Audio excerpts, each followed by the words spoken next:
Good day and good evening, and welcome back to Roulette Live with me, Chaiji, but you can just call me Kai. Tonight, as usual, one moment. As usual, we are doing at least about 10 Roulettes. We'll see how many we can do in about 3 hours or so. I think we'll be playing mages today, so switching between the different mages. The big concern is whether the queues are going to be a lot longer, but usually that isn't a problem when we're just going DPS. But that's the plan. As I've started normally doing with this, is I'll be cycling through the mages. There are 4 after all. And then we'll see how that goes. That said, hey Rust, hey Nox, hey Ceres, hey Vapoof, hey Astral, hey Aradil, hey Taldemar, hey Jan Monica, hey Cobalt, hey Naomi, hey Ilya, hey Matthew, hey Knight, Knightly Valor, Tristan and Lemon. Hope you're all doing very well. And yeah, just like yesterday, we're live in 2 places at once. I'll try my best to keep on top of both things. The 4 mages: Black Mage, Red Mage, White Mage, and Blue Mage. Summoner and Pictomancer over in the corner like... Also, hey Sam and Mr. Alex. Hope you're doing well. Right then. So, how about, for a bit of a mix-up, we start with Pictomancer. Also, hey Swiss and Peter. Hope you're doing well. Oh, right. We can't do it unrestricted, unfortunately. Hey Yazzle, hope you're doing well. Oh. Well, that makes that easy for me. Oh. Yeah, I did, Agent Monica.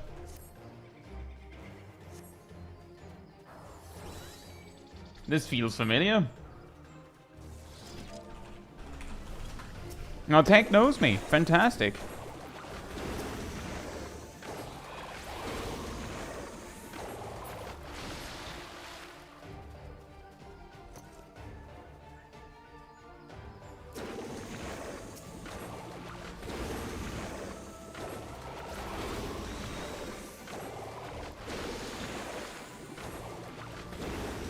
I'm glad to hear that, Swiss. Thank you so much.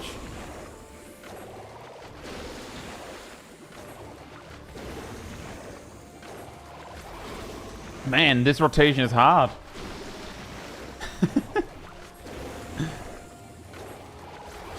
Hey, Lone Wolf. Hope you're doing well.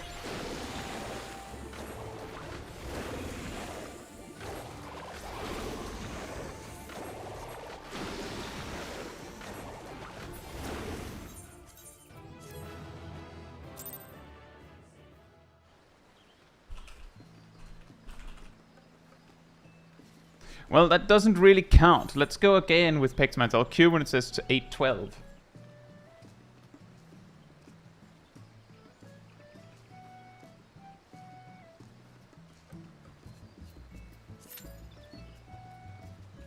Santa's missing the hello when you recognize that someone knows you. I usually say it in the videos when it is someone that, like, I haven't met before.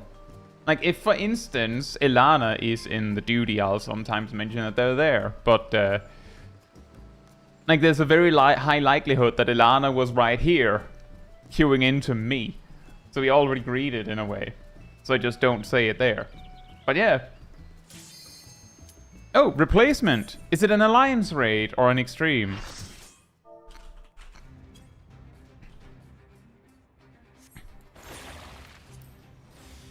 It was an alliance raid. Also, welcome back to the game, Knight. And yeah, Mother Crystal is a brutal start.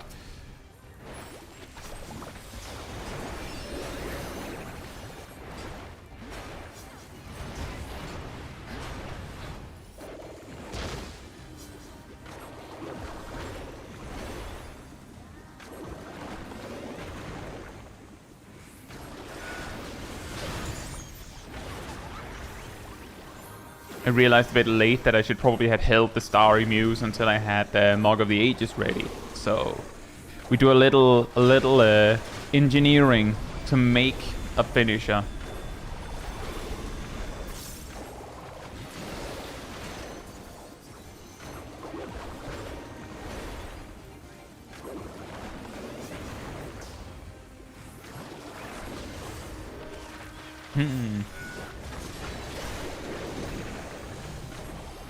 I'm pretty sure that there's something to be said that Holy and White is probably worthwhile using here since we don't have Comet.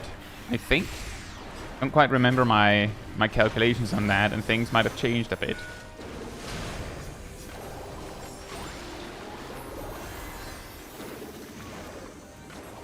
Hey Liv, hope you're doing well. Oh. Couldn't remember if that was the side cleaves or the line.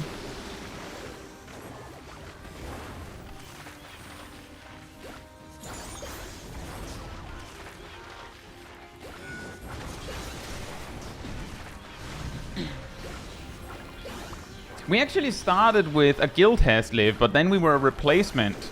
And you know what that means.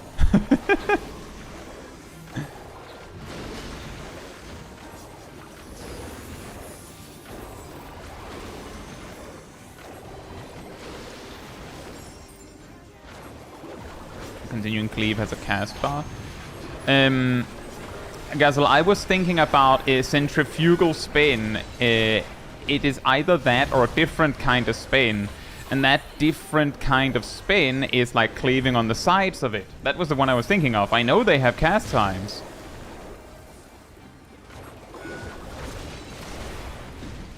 So I was stepping away just in case it was that. The galaxy brain of being ranged, so you can just dodge both.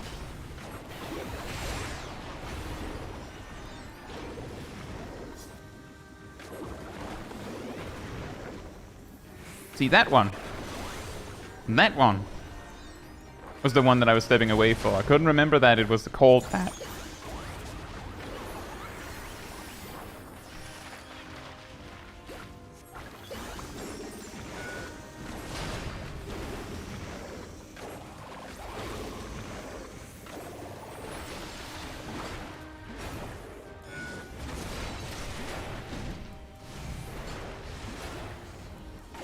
And Sam says it had the name. Sorry. Yeah, again, I couldn't remember, so I was like, I'm just gonna dodge.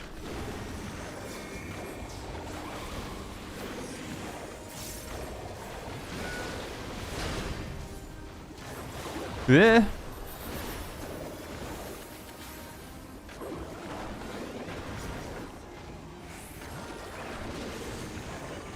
Oh, we don't have anyone that can rest in our party anymore. That's not good.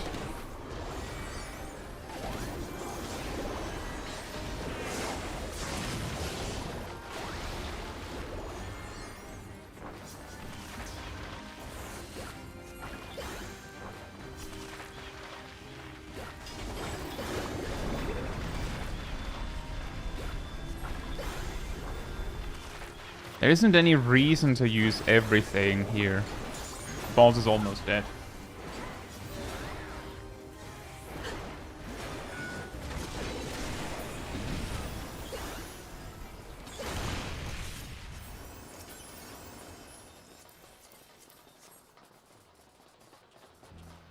Man, it almost never fails.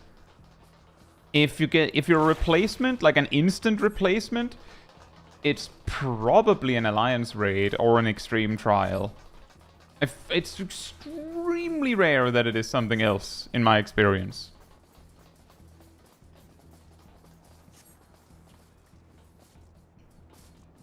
If only you could queue unrestricted Mentor, that'd be fun. Imagine if you could. Imagine if you could just choose that you don't want to get synced down. You just land in a duty with like 3 other players that are synced, but you're not.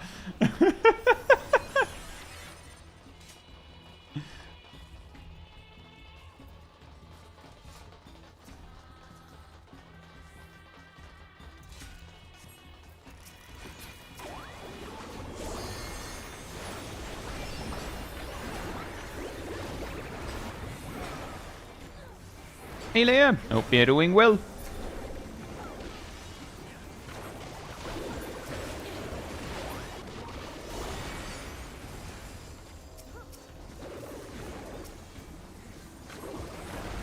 Unsynced Pokemon world record. You know, the funny thing is that you'll see the timer and then you'll be like mildly confused. Because it's like, if it includes having to like hand in the quest at the end, then it'll be like, there'll be like a 10-15 second difference. like, yeah, I guess that's the speed run.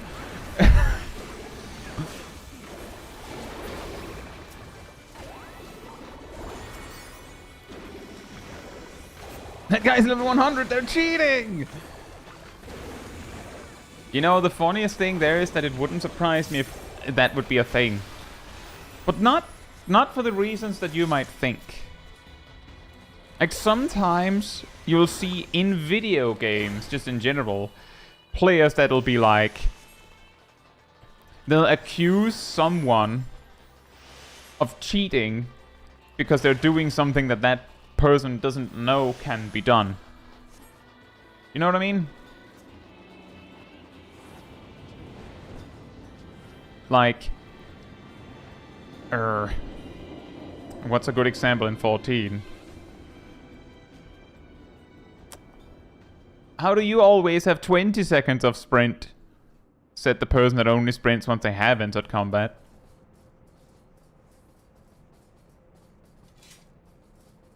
That's a really bad example, but I'm sure you can recognize it.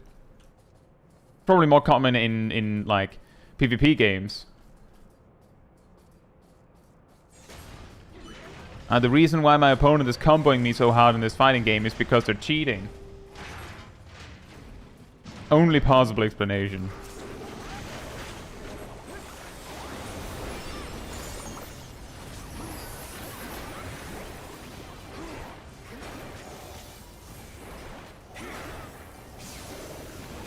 Roblox Minesweeper video. I don't think I have. What happens in it? What's the punchline?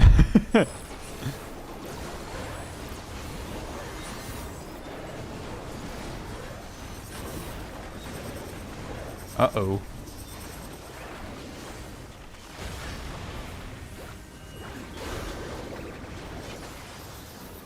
The tank does not seem to know. Ooh.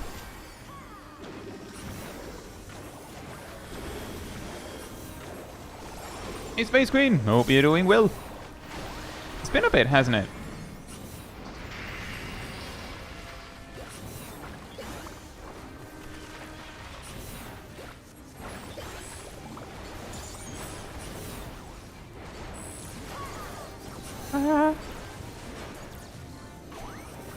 Hey Necrophits, hope you're doing well. Yeah, thanks. Hope they'll be kind today, yeah. Say Betel, Con and Corny, hope you're doing well as well.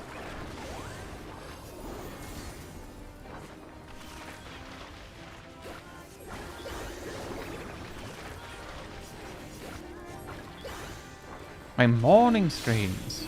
Right, for me they're early evening streams, but I see what you mean. A large part of the origin of the reason why I stream at the time that I do is because originally, huge shock guys, you may need to sit down for this one.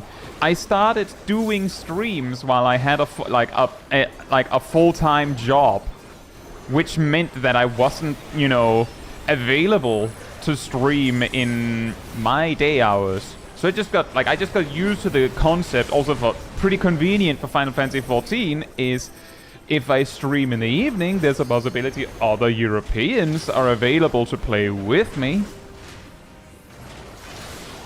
Whereas if I streamed in the day hours, then that would be less likely. Because everyone would be at work and such.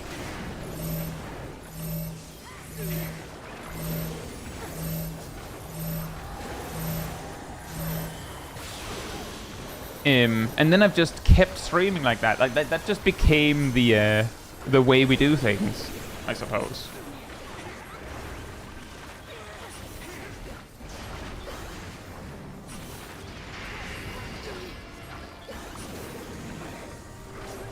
Yeah, normal stream times happen to coincide with the daily reset. Yeah, that's correct. And that's also because my my video releases do. So like I started just, you know, starting streams at the same time. So like if there isn't a video, then you know that there's something else.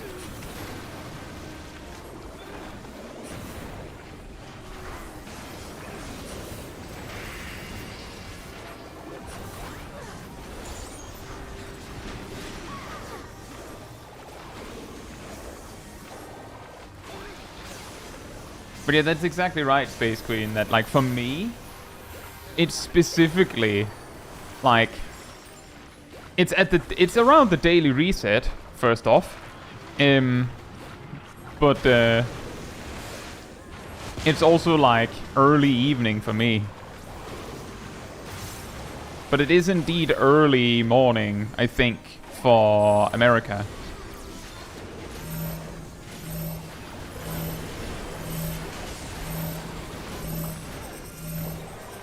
Oh, this is very scary. Just staying in the telegraph, hoping everyone will hold their ground.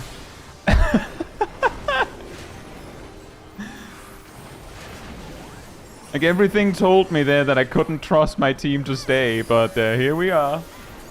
Hey Billy, hope you're doing well.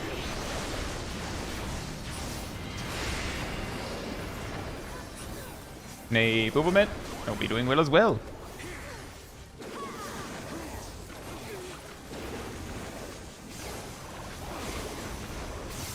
Ow. Ow. Ow.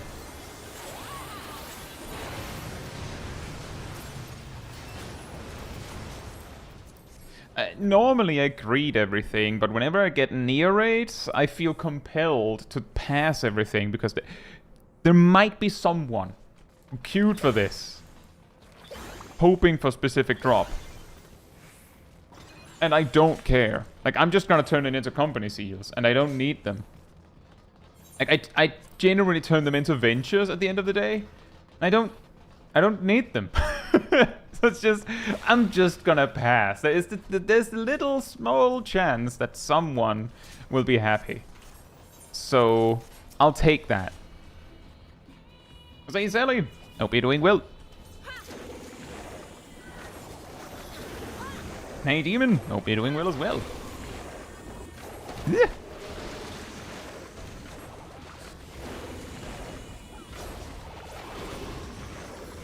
And Sackboy, hope you're doing well as well. I dashed the wrong way because legacy controls I'm not used to, but I'm learning it.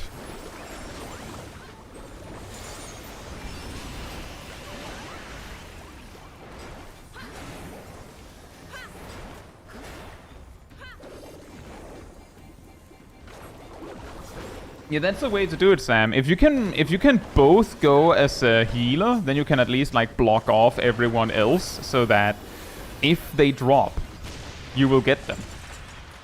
Hey Lucas, hope you're doing well. And we're just started and we are already a replacement in an alliance raid. Why am I using a different control setting? I felt like trying Legacy instead. And there are definitely advantages. But might as well learn both, right? Eureka, hope you're doing well. And thank you. I'm glad to hear that.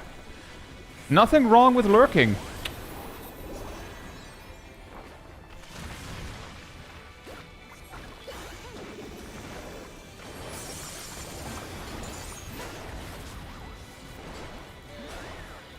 Yeah.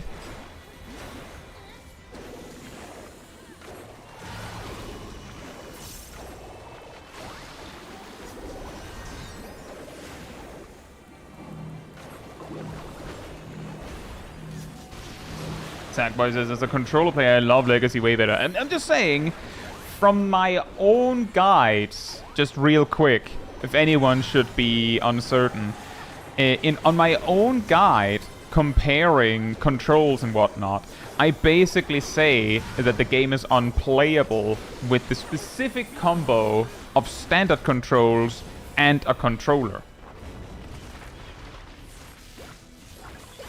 It's functional, but you're at a massive disadvantage. Like, I highly advise you not to do that. I was like, Yannick, hope you're doing well.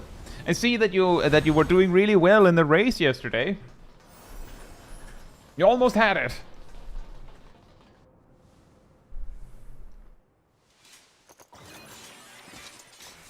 Thank you, Erdl.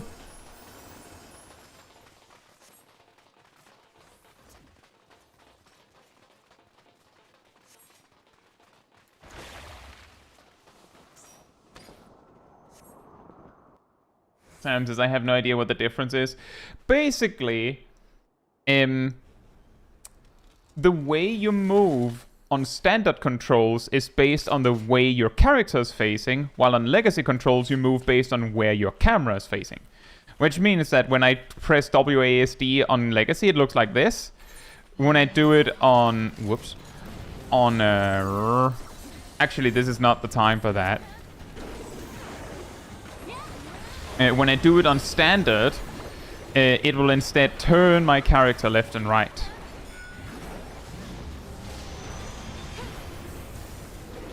Hey Dyson, and Popular Monster, hope you're doing well. And the main, like, specific advantage of standard controls, specifically, is that standard controls gives you much finer controls over where your character is facing, which is not important in a lot of content. I was like, Kylan, hope you're doing well.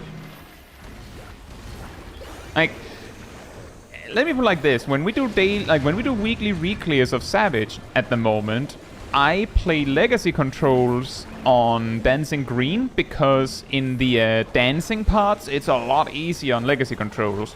I play standard controls specifically on Sugar Riot because the wing mark thing is way easier to do on standard controls. And then I play legacy on Hector again because, well, rather because there's nothing that I need to face a specific direction for.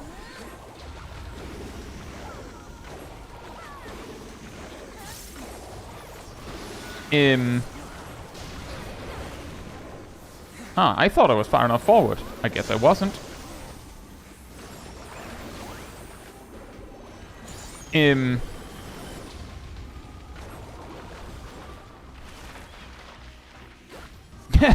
Oh, I did it again. Ah.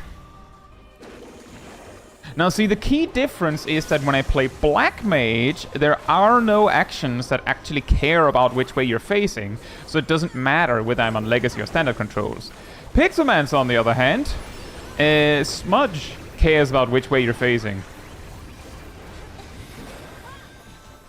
That's why I keep goofing it up.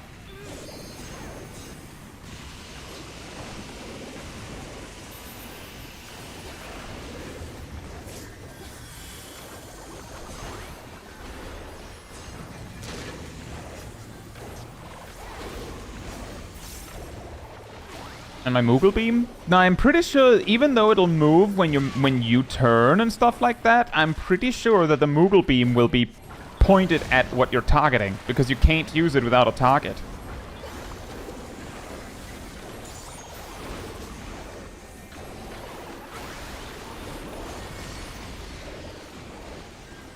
I was like, yeah, no, hope you're doing well.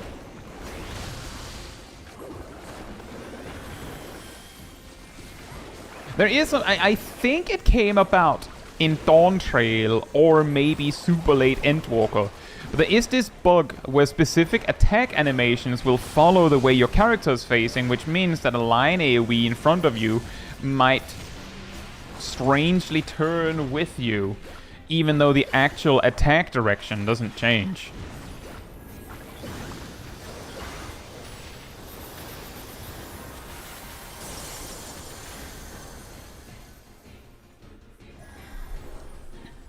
But yeah, basically, if I'm playing in a context where the way I'm facing is really important, then I typically will lean towards preferring standard. But a huge part of that is also because I'm used to standard, right? Which is part of the reason why I'm like trying to go a little hard on trying Legacy more. Because a thing that I have said many times is that an interesting overlap is that players that say that the only way is Legacy don't actually know the differences that deeply. Like, they'll be like, Legacy is the only way, but they don't realize that Standard is perfectly capable of doing all the things that Legacy can. It's just that usually there's the giveaway that Bezwellcon mentioned, that you can usually tell that someone is using standard controls if they can backpedal. Which means that you can tell, like, that if you see a bad player, right? You see a bad player and then you see them backpedal, then you might go, oh, they're on standard controls. And then you connect being bad with being on standard controls, and, you know, there you go. How does being able to run backwards feel? It feels strange because it almost always surprises me by making me move faster towards the camera than I expect. Base Queen says, I think standard is the only way to spin in place too. It is not, but spinning in place on Legacy controls is awkward. I will basically to spin in place on Legacy controls, you have to press forward and backward at the same time. Ow.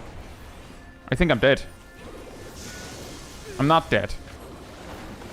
Which means that, for instance, you can do it by doing this. I'm holding S and both mouse buttons at the same time. Now I have full control of which way I'm facing. But basically, if I started doing that mid-cast, I would have to frame perfect press all buttons at the... Ow.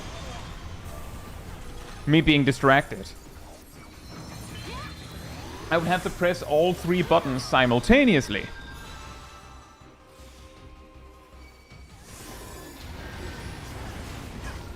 Res invuln.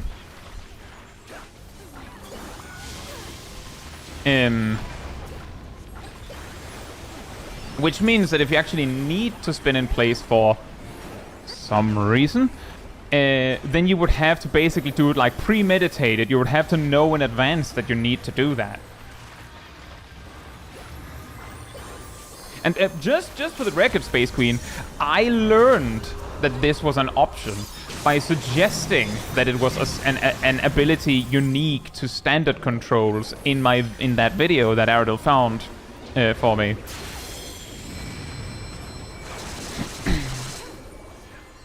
I'm pretty sure that is... Yeah, I had a feeling it was that.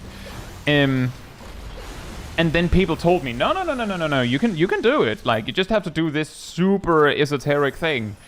There is of course the side detail here that most situations does not call for spinning your character in place, right? Like, there's very, very limited situations where you would need that. The main situations are associated with gaze mechanics.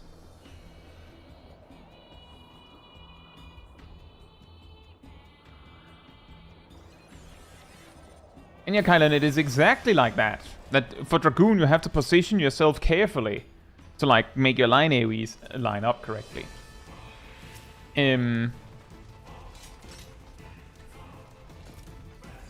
The main things where it can be super handy to have full control of which way you're facing, as I said, is either gaze mechanics or if something forces you to march forward, for instance.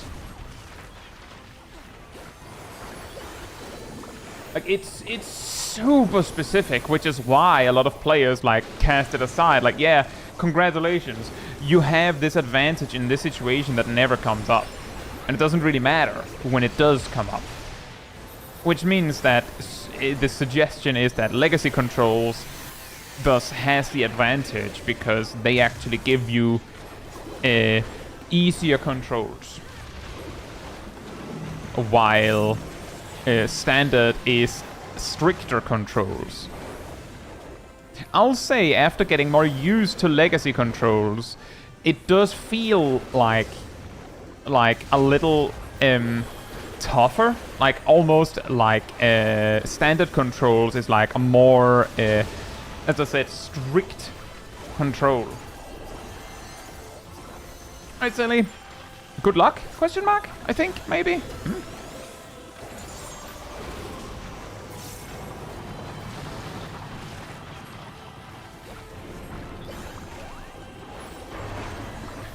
Dark Destro mentions Suzaku.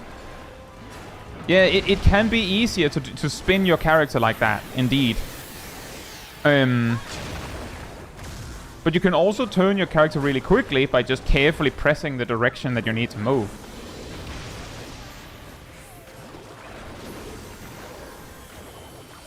Hey Bondi! Hope you're doing well. And also same to you, Dark Destro.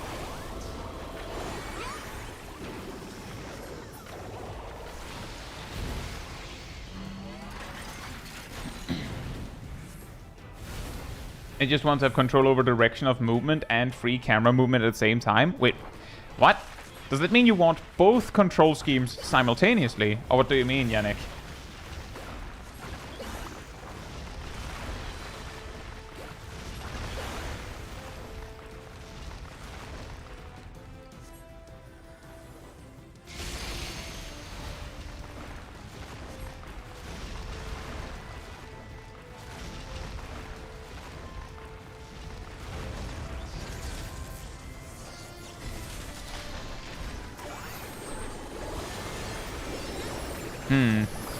I goofed that up. Now I won't have Mog of the Ages in that.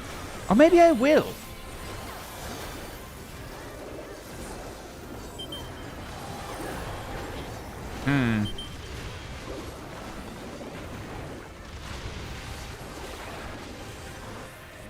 I will not, but I will have it in some buffs.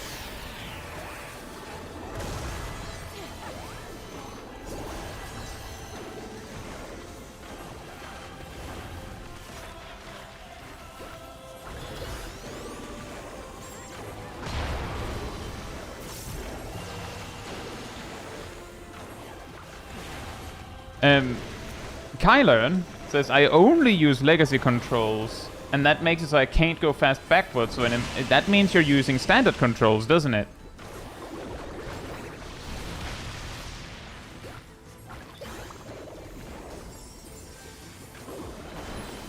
Because what you described is exclusive to standard controls.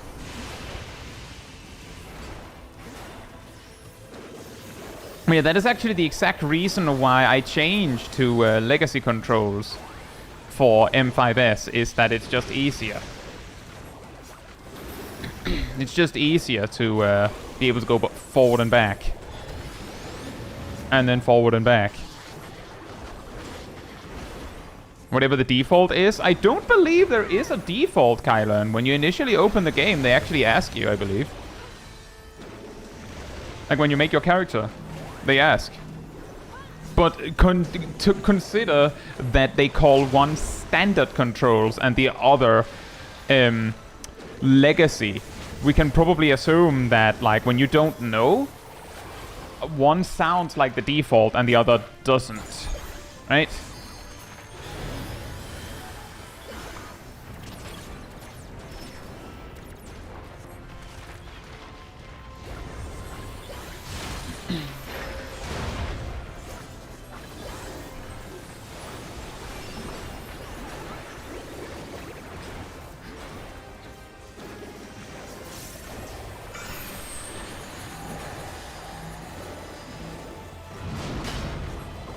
I'm pretty sure they ask, but I might remember wrong.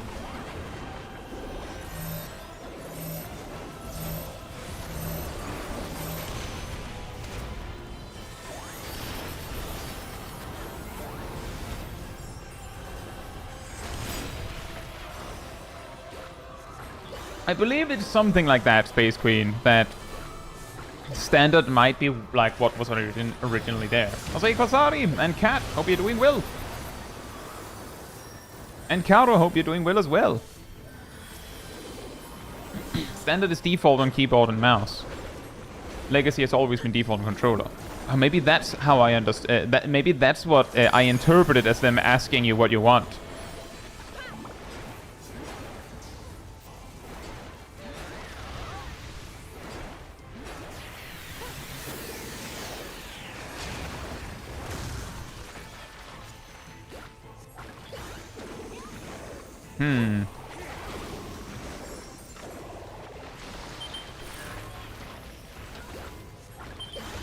You're making art.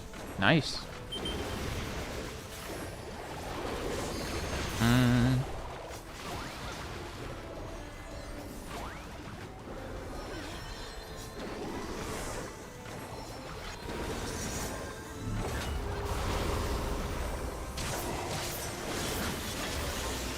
Whew, this Starry Muse is just barely gonna make it, I think. No, wait a minute. He's gonna leave. I painted all this for nothing. Nothing!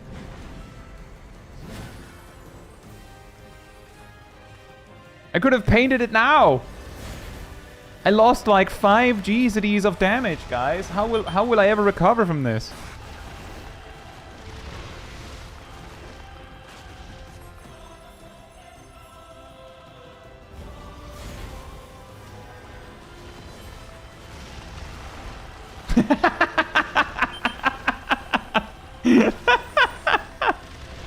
Eritsu, hope you're doing well. I painted all this for nothing! Nothing! Yeah, that's art, alright.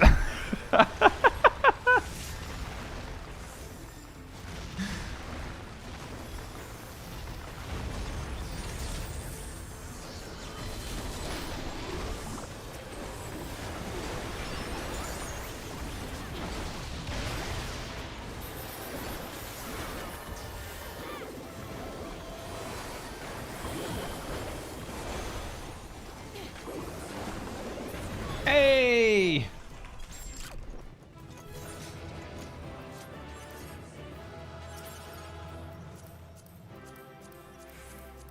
So, wait. Do I actually want anything? No, I don't. Let me sit here and pass every single item. I'm just gonna leave. I'll just leave. It's way easier.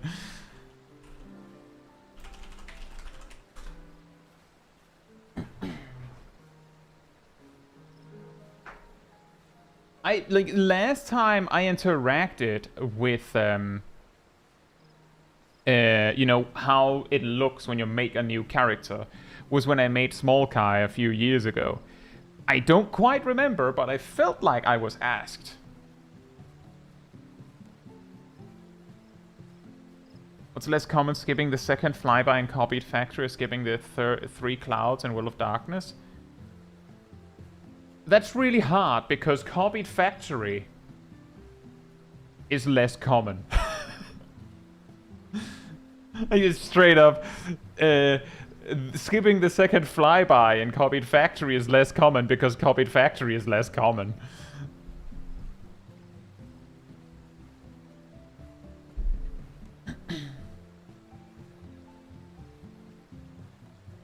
See, Demon says, I started the game fresh on PC at the start of August. After abandoning an old account I had on PlayStation, and for keyboard and mouse, the default was standard. I was not asked which movement option I wanted.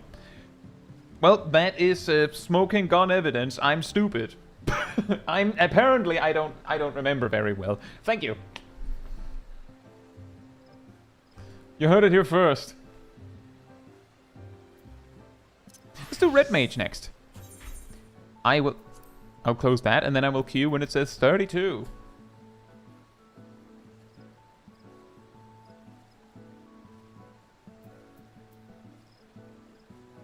Yeah, I guess what I saw was just I saw them ask if you're on mouse and keyboard or on controller, and then I just like interpreted as, oh, they're asking if you want standard or legacy controls, and then, you know, brain writes that down, and then when I think about it, like I can just envision the question being, do you want standard or legacy controls?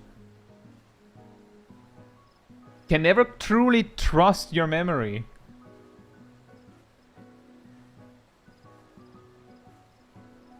There's also some other things, because if you make a new character, I believe they make it so that your buffs and debuffs and such are split up in a way that, like, was added a few years ago.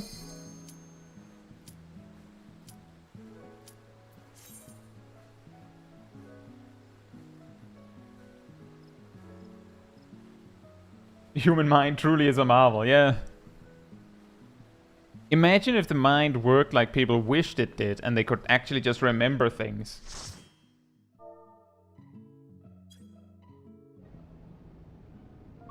Yeah, Griffer. Yeah, exactly. That's what I mean. Is that's probably what that's what I saw, and then my brain just goes, ah, they're asking me if I want standard or legacy controls.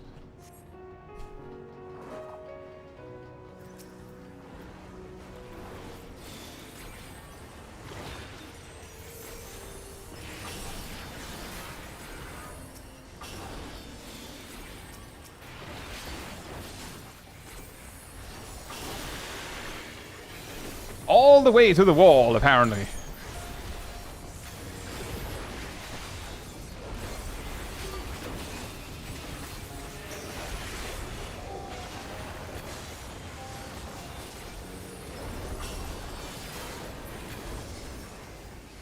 There should be an access hatch nearby. The covert expert roulette, yeah, indeed. Look for an opening. Exactly, you're mentoring an underkeep. That's what I mean. Actually, we three are mentoring this healer. That's what I mean, Sam. I actually have multiple videos on this topic. The mentor roulette is not actually for mentoring. It's the pack filler roulette. It makes no sense that it is called mentor roulette and is exclusive to mentors. Because you don't, like, it just puts you in groups with whoever needs players. If you ask the smith, you know, the sprout guy, about what the mentor roulette is, they'll tell you the same thing. Like, they specifically describe it as if there are fellow adventurers that need able-bodied companions or something like that. Thank you, Ardell. That's what they say. That is how the game describes the mentor roulette. It has nothing to do with helping sprouts. You'll have to deal with it to continue on. Yeah, it's probably because it's mentor exclusive, but then the follow-up question is, of course, why is it mentor exclusive? Bruh.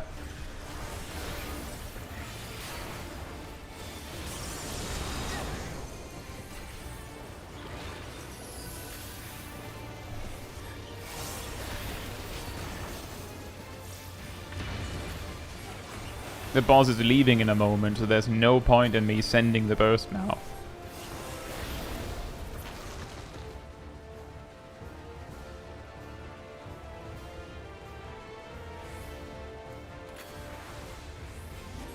And also that, now, Naomi, that is actually a good point. There are probably players in Expert Roulette that could use a little bit of advice, if you really think about it.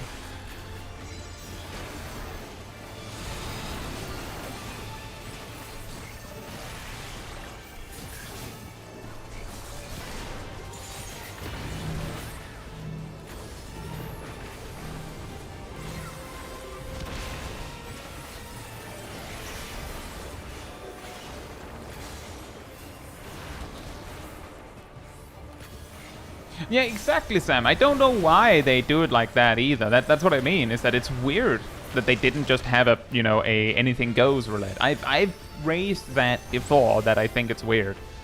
And the fact that the one that there is called mentor roulette just adds to the confusion. Like, you can probably guess that I've had this conversation many times before when you suggesting, like, who needs mentoring in Expert Roulette, I immediately jump to, well, actually, that's not what mentor roulette is. Because it's an extremely common misconception. Good work. Now, proceed to the access hatch and head inside.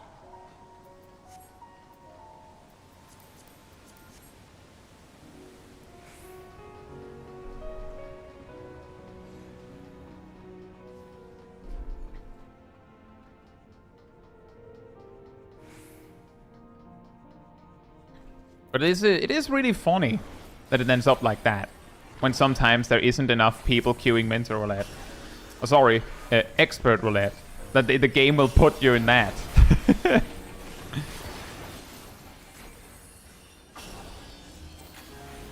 I don't mind. Last time we went Red Mage in Mental Roulette, we got an interesting Howling Blade run.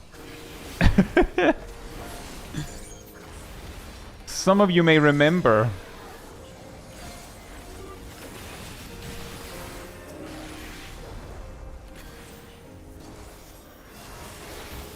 If I recall correctly, when I counted in the footage after the fact, I think we had over 20 deaths. But we didn't wipe. Somehow, we didn't wipe. Also, hey, dead man. Hope you're doing well. Set up refulgence outside of Embolden, I saw? I don't think so.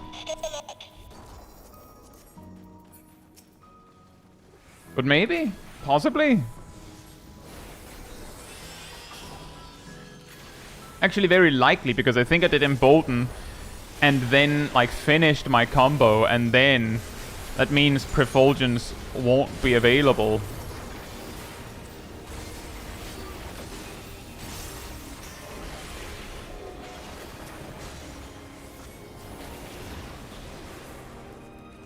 Most people just do it with the crown next to the name. In my experience, a lot of people do it just to have access to Novice Network, which is like a global chat.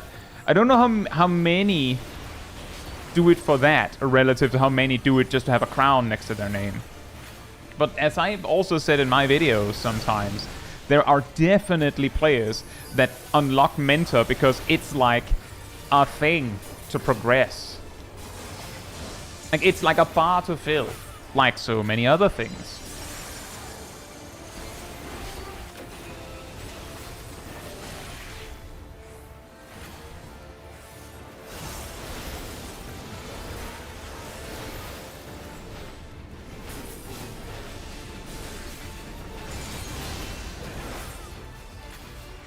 And the problem there, Yannick, is that life gets in the way. If we didn't do Savage Reclears yesterday, then we wouldn't get it done this week at all. Because life.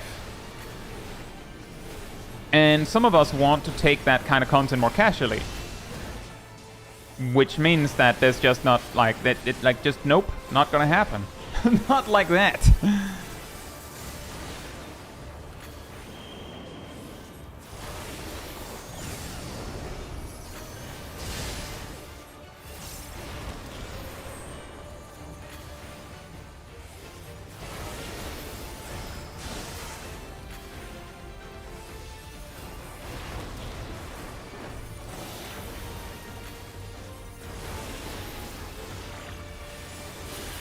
And that's not an optimal double melee combo, but it's fine.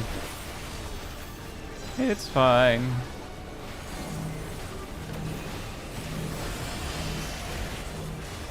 Oh, I don't think I'll be able to finish this one. Nope. That was hardly a challenge, I see. You will show me more. I bid you press on.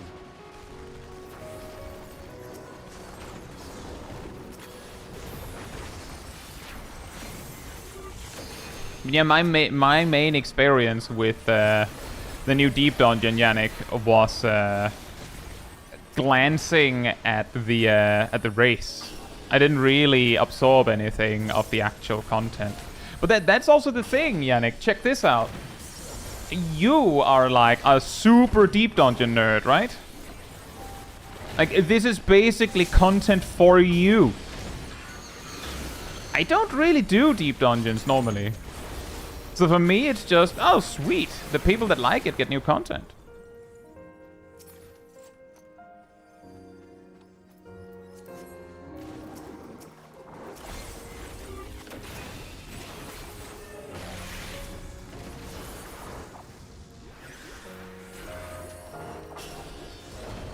So it's just, that's basically what it boils down to. For me, it's whatever. I'll probably get around to it eventually. I think when Eureka Authors released, I didn't get around to even probably trying it until like a month later.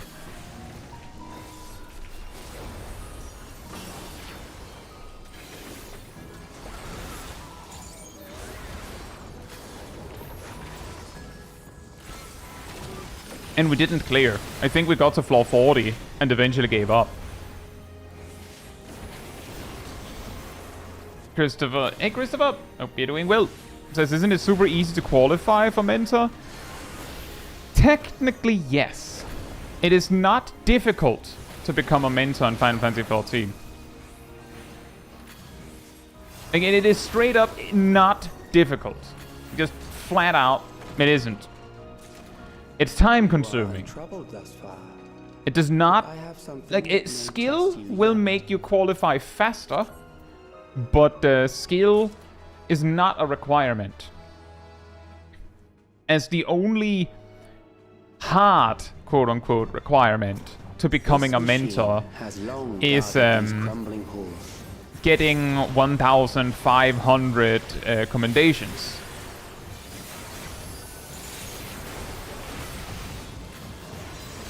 Which is not hard.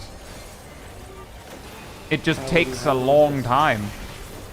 And if you're good, and more specifically play the roles that are more likely to get commendations, heal and tank, then you will probably get qualified faster.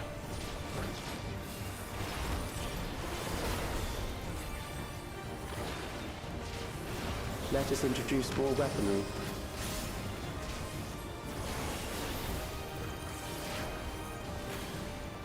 I mean, that too, if you just want a mentor crown, you can just be a crafting or gathering mentor, and that's just crafting a bunch.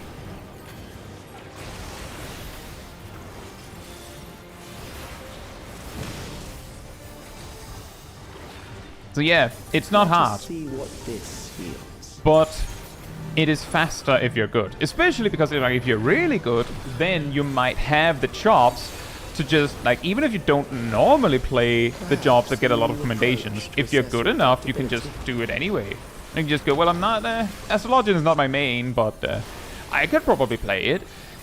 And then you get the commendations anyway. So yeah, not a skill check.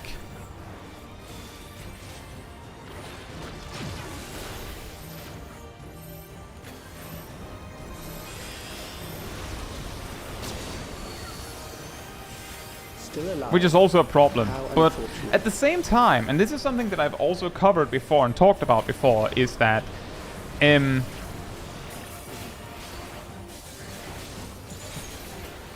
you're not necessarily going to be a better mentor by being a turbo gamer that does it does the most damage and can clear the hardest content.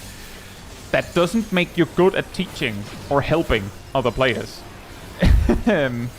You might be good at both,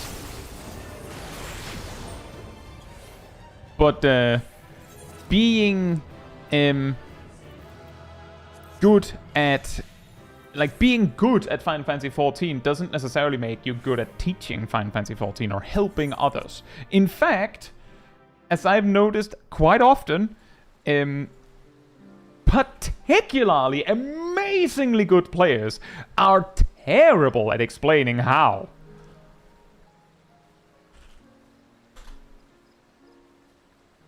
Like, they will reach a zenith of skill where it can be difficult for them to recognize what, what a bad player sees. Actually, earlier today, I read a Reddit post from someone who explained, I can't remember the details, but they were talking about like a friend, or I think it was like a friend who they mentioned had basically never played video games when they were little because their parents didn't know. And they observed that in all the games that, like, us gamers, you know, with big gamer energy would call, like, properly challenging, good games, completely stomped this person into the ground. They had no idea what to do because they didn't understand the common like gaming terms and tells. Like a thing blinking in the distance doesn't tell you that's an item to pick up. It's just a thing blinking in the distance.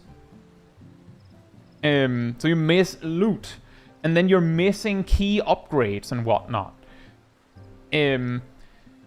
And you don't understand, like you don't have the reflexes to do the things you need to do, and so on and so forth. But then games that specifically you and I might say are like being a little too handholdy and maybe a bit too easy were perfect difficulty for this person. Because they like them going and putting like a huge arrow and going, this is an item you can pick up, is the like, oh, and that's how you and I learned this term at some point, that means pick up item. It's also possible that we learned it by, you know, trying and failing. Like eventually you try things, you go, oh, it's an item to pick up.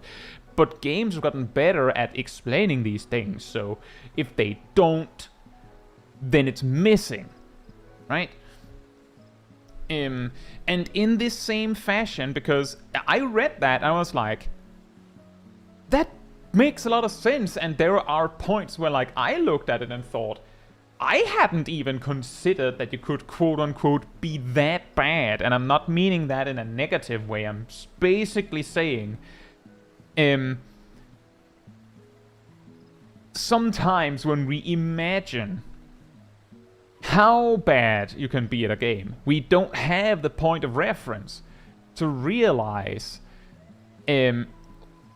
what we consider, normal skill level, how high that actually is for a lot of players.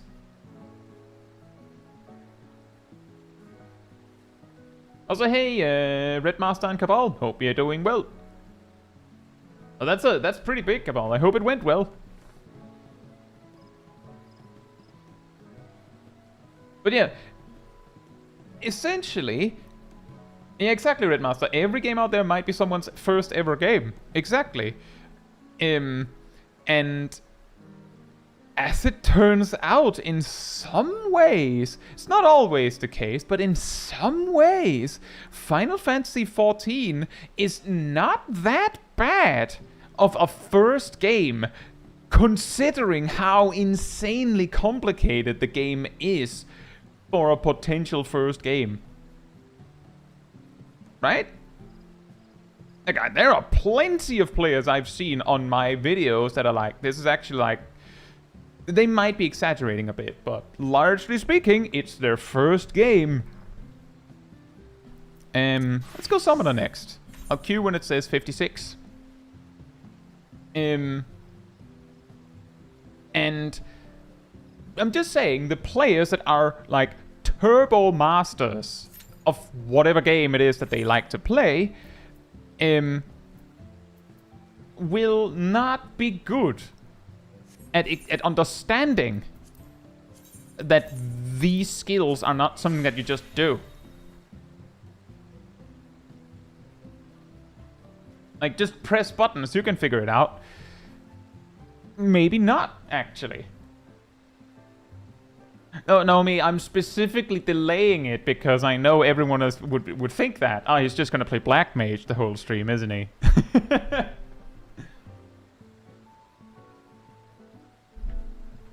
That doesn't mean that a player that is extremely good at a game can't also be extremely good at teaching. The key here is a 1-minute replacement. The key here, oh, never mind, is being good at something and being good at teaching something are two different skills.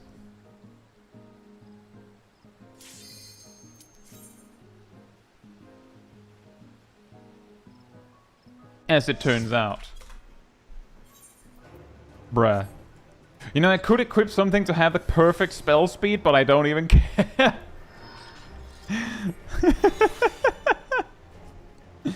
I feel like I was robbed. I was a 1-minute replacement, and now look at me. Look at how far we've fallen.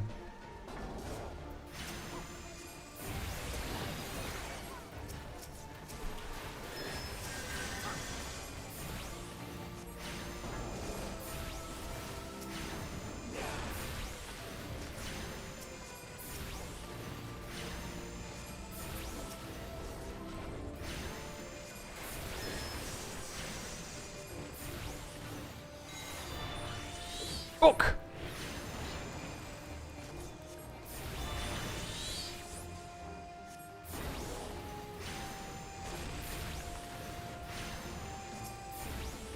Hey Shy, hope you're doing well.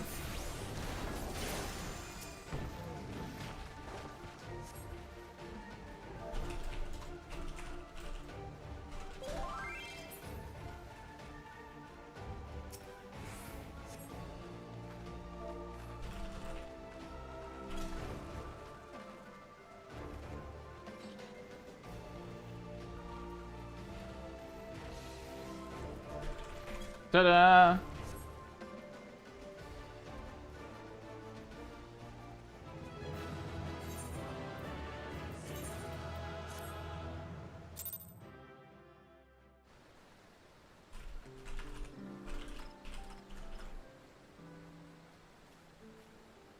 Should have it in the video as we were one replacement for Hero on the half shell. That would be crazy. That would be crazy. Imagine someone leaves, you come in, replace, and then like the team just waited. Like, like what? Why? I will queue when it says 12.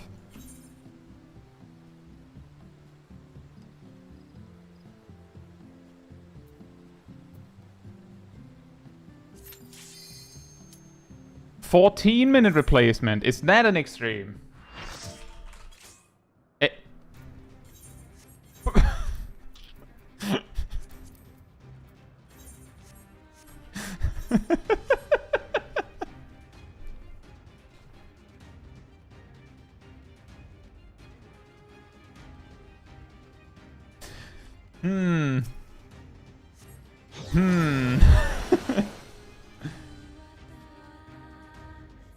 Yeah, exactly, Kylan. That is indeed the kind of play. I should have used the teleporters. I didn't realize how far they were in. I'll probably get teleported anyway.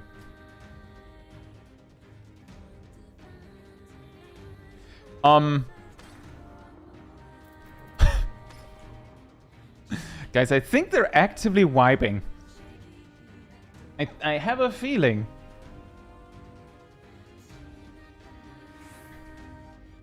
I'm not the only replacement.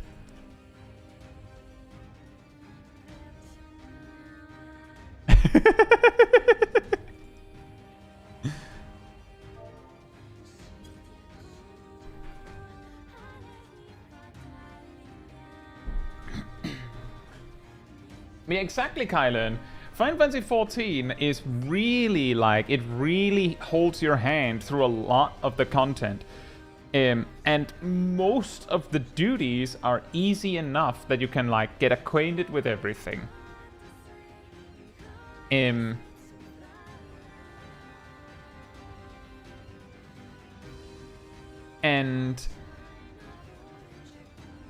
that just means that the game can pick up new players reasonably well. There's of course a whole different problem, and we can talk about that until we run out of breath, is the whole thing with nowadays. Oh, there was a healer LB there.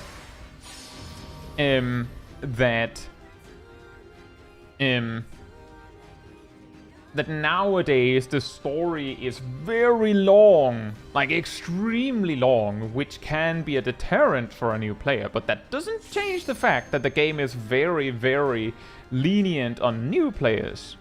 So if the person just wants to like gradually work through it, then easy game, right? Nailed it.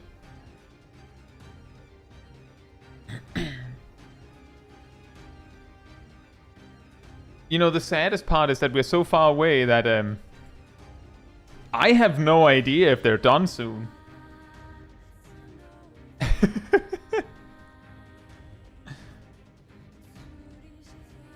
So just catching up on Sarah saying, press what buttons when you're new to games? You don't even know the common keybinds. That is actually a pretty funny thing, is that back in Shadowbringers, I was in a free company. And there was like new players in the free company, right?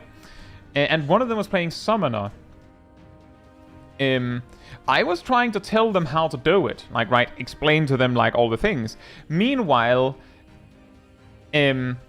someone who basically, you know, it was like he had an ultimate clear as Summoner.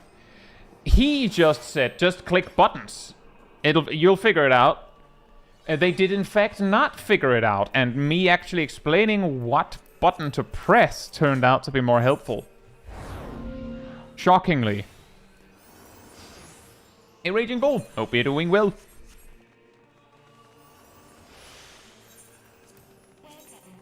And that's what I usually think about when people are like, oh, to be a mentor should have the requirement that you've cleared an ultimate or the current savage tier or whatever is that. Yeah, if that's the requirement, then a large part of the mentors you'll get are going to be players that say, just press buttons, you'll figure it out.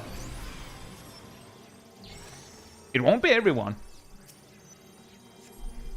Good luck, Raging Bull.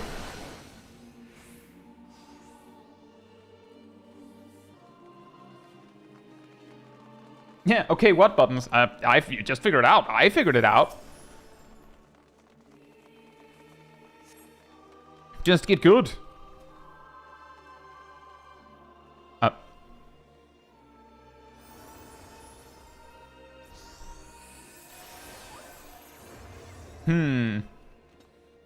That is strange.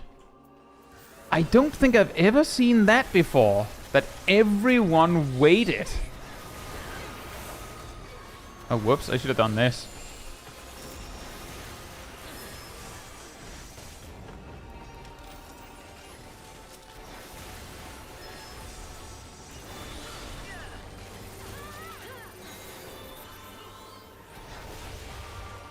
All right.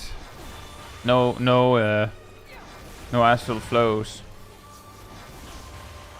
Womp, womp. Eh.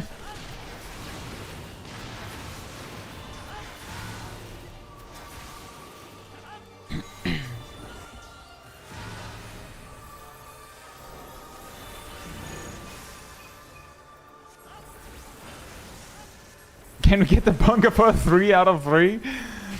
Well, that'll be the easiest video to advertise, won't it? Stuck in the near rates.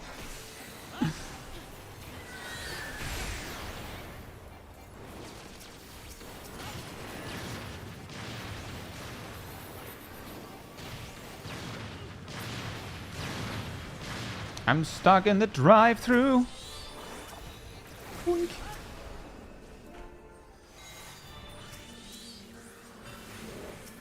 Oh.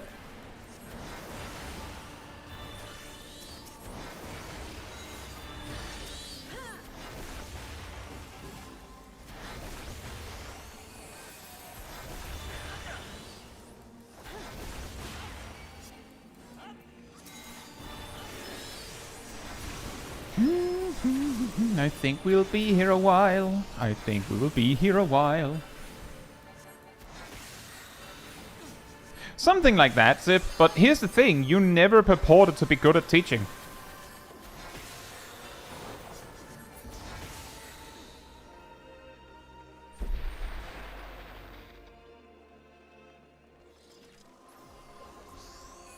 A near day in mental roulette.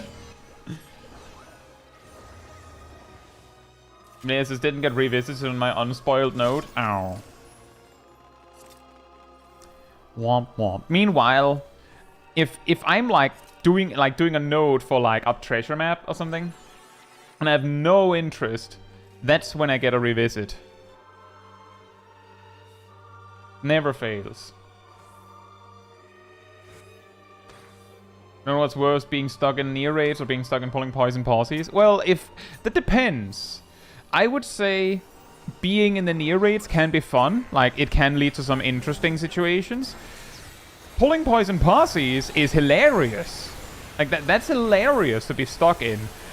It's not very exciting. Not much will happen. But let me put it like this. Hypothetically, imagine if I had a situation where I got, I don't know, 30 pulling poison pauses in a row. It wouldn't be very interesting, but it would be extremely funny. Right? Exactly, Sam. The worst part about that is that you'll use the 3-minute cooldown to get extra, like, elemental crystals, but then, like, Revisit appears and you're like, well, there's still 2-minute cooldown on that. Probably 2.5 minutes if we're gonna be real.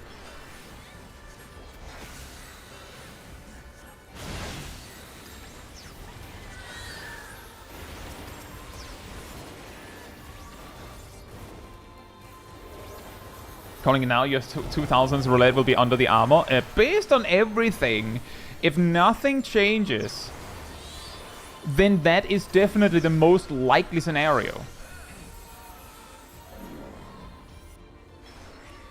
Like, based on everything that I've experienced, it would be the most likely duty. Like, my most common roulette is guild test. And my most common guild test is under the armor. So, if you only had one shot to guess it, it would be the obvious pick.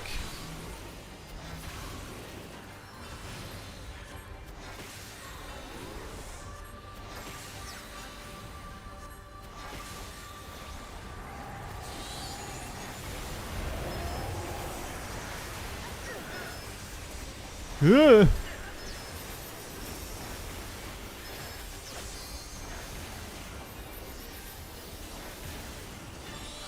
Hey Jack, hope you're doing well.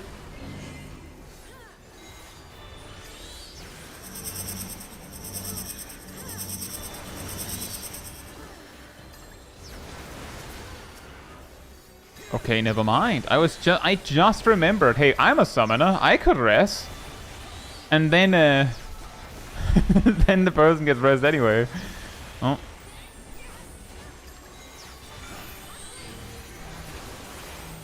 Ramu Extreme for the 2000. That would be the second option, wouldn't it?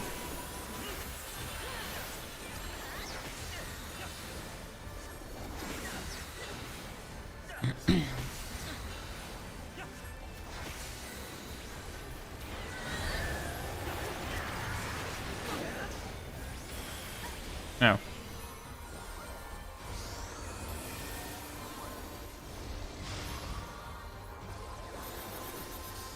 Enemy parties, enemy strongholds. Actually pulling poison posses, like those are up there. I think I've gotten a lot of Ramu Extreme though, so I could. It's high enough that if someone guessed that one, I would still be like, yeah, I get it.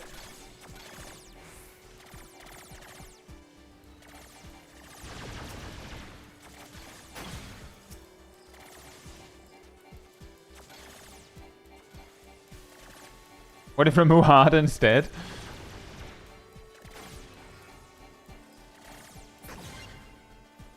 We did it! You see, the funniest part there, Zam, is that there has been active attempts to make that happen. And it just never works out.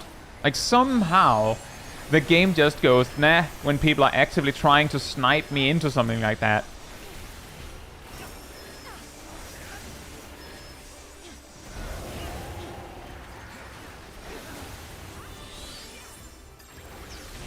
It is also very sad that, like, there's a huge percentage of, actually, no, that's a weird way to say it. The majority of failed duties that I have, I'm pretty sure, is either, is mainly extreme duty that like, people left. So it just never started. And that's the majority of them. Like, most of them is just... we didn't even try.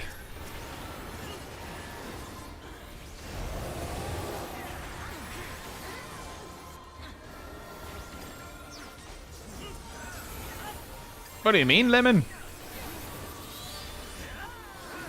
Tower Paradigm's Breach is long.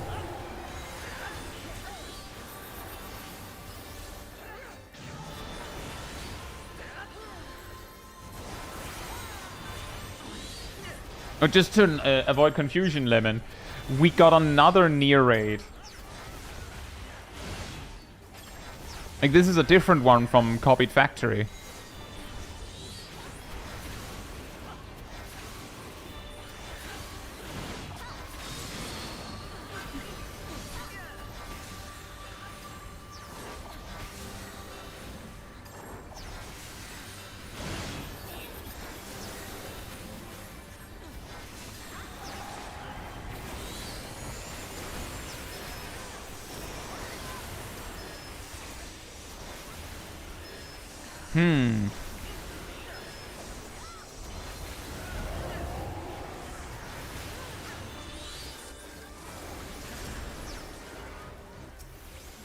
I was sitting here waiting to see who the healer's gonna rest, and they immediately went to hardcast rest on the next person.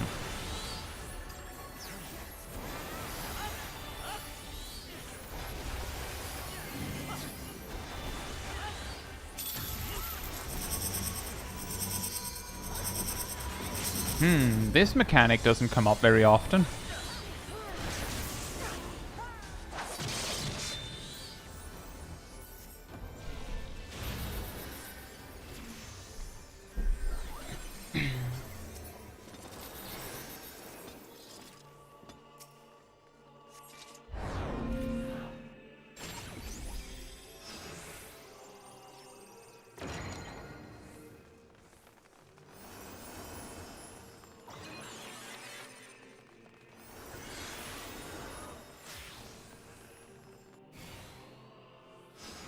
I mean, that's true, Kylan. That is usually what gets people, is that they don't realize what the chains mean, and then they get smacked. Or, they do realize, they sprint to the safe spot, and then they get smacked, because the sprint still applies while you're forced marching.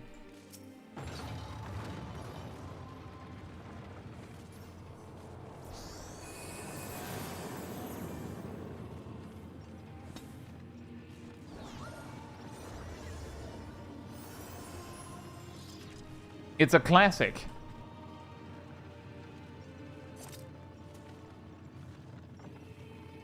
Hey Gothix, hope you're doing well. I only had one official duty failed versus the Guildhast Turtle. I don't think I've failed it yet. In Mental Roulette, at least. I would imagine that I might have failed it at some point. In the context of, like, learning that can happen.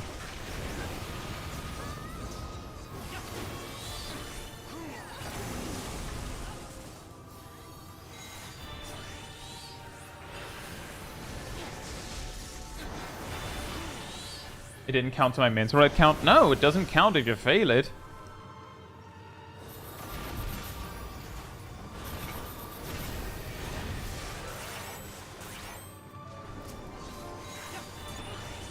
I specifically just started counting them because I thought it was interesting. Like, to count failed duties to see how often duties go wrong, and then basically all of my failed duties are extremes that never started. And then at some point I just stopped seeing that happen. Like, apparently people just stopped leaving enough in extremes. That doesn't really happen now. I think it's been quite a while. I think last time I had the failed duties was Machinist with the Nidhogg groups.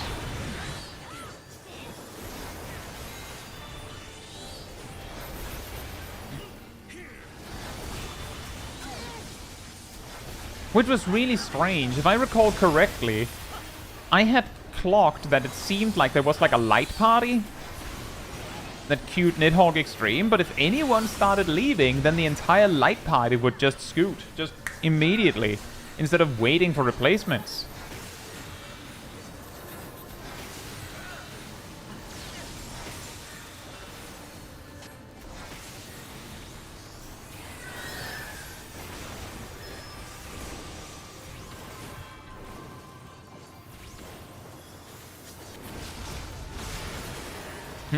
Oops.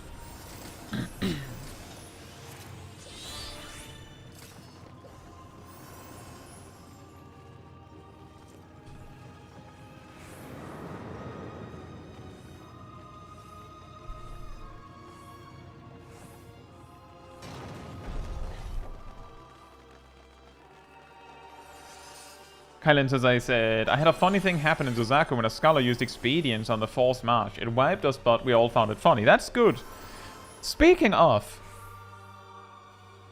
in Endwalker and Dawntrail, are there any forced march mechanics where suddenly running faster could kill you? You know what I'm going for, right? Like, I'm thinking, did they stop making those on the off chance that expedience could meme people?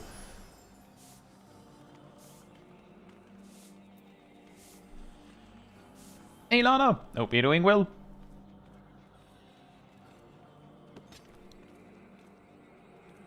Highest level extreme you'll likely get is Great Hunt. On the one hand, yes, Sam. On the other hand...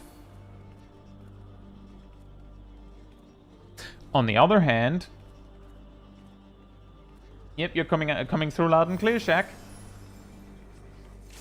Oop. On the other hand, once you get to, like, Shadowbringers extremes, you don't want to do a Shadowbringers extreme in a group with people that queued for it, I don't think.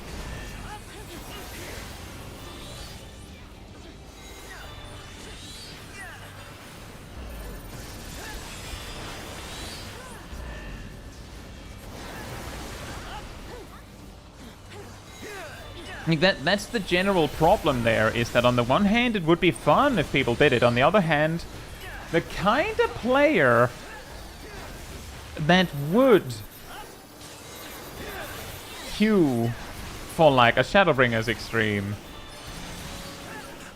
you might not want to do a Shadowbringers extreme with. Like, no offense, I'm straight up just saying, based on actual like player evidence, the average player that queues for extremes are not super amazing or well prepared.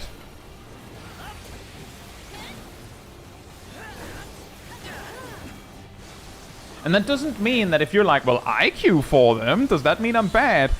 No. But the average player that does queue for them seems to not be super well prepared.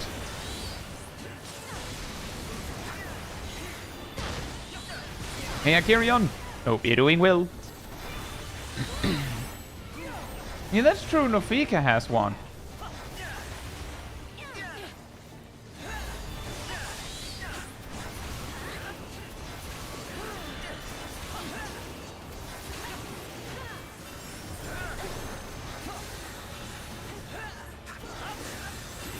This is very weird.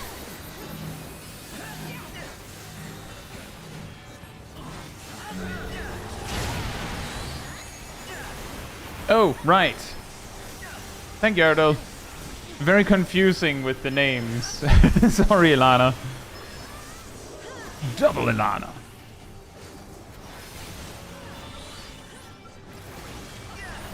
And normally, this fight doesn't take this long to hit phase 2, because the moment she hits 50%, she starts casting that.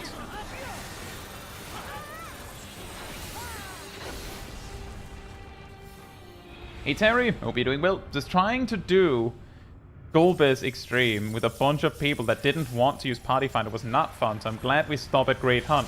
Yeah, exactly. Something like Golbez Extreme is like... let me put it like this. The big problem is that by around Shadowbringers, there will, and even Stormblood to some degree, there are extreme trials that, while it is possible for like some turbo gamers to get it done, your average player does not have the chops to beat that fight in 1 hour. And if you don't beat it, then you'll get a new mix of players to then figure out how to do the strategy with them. Or whatever strategy they come up with, for that matter. Like, that's what causes the big problems, is that it's just too hard for 1 hour.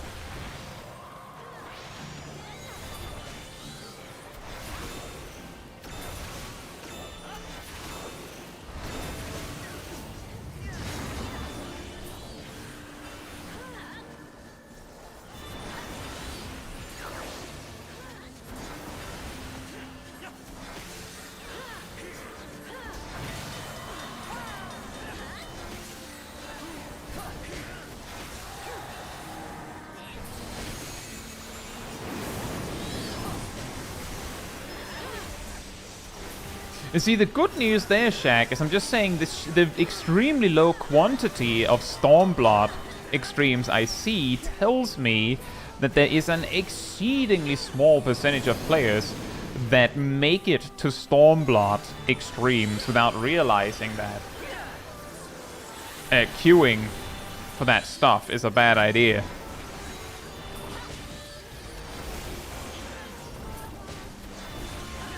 Or they just give up. That's also a possibility.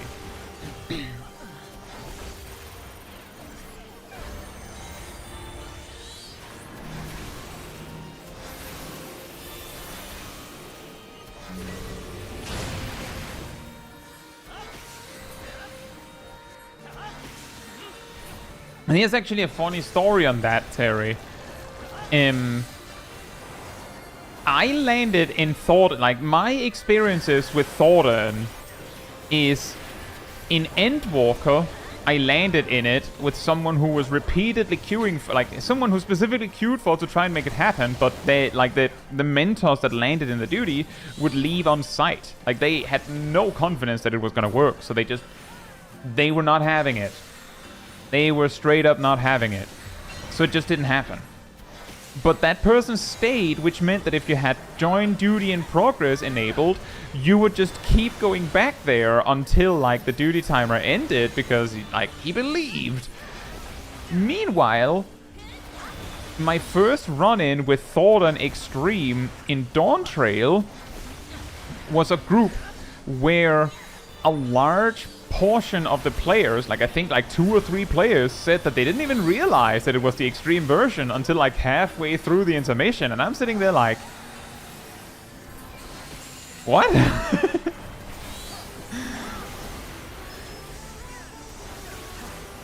Like, I guess I could see how they didn't realize initially, because like a lot of the mechanics are similar, but surely they would have noticed sooner. It's still really funny though. And we beat it first try with those guys. It was like a zombie run, but we beat it. Oh no.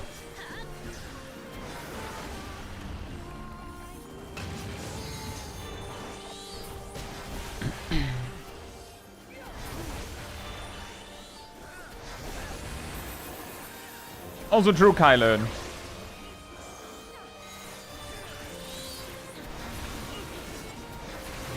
I believe Thornton was also one of the extremes we managed to beat synced with 3 players.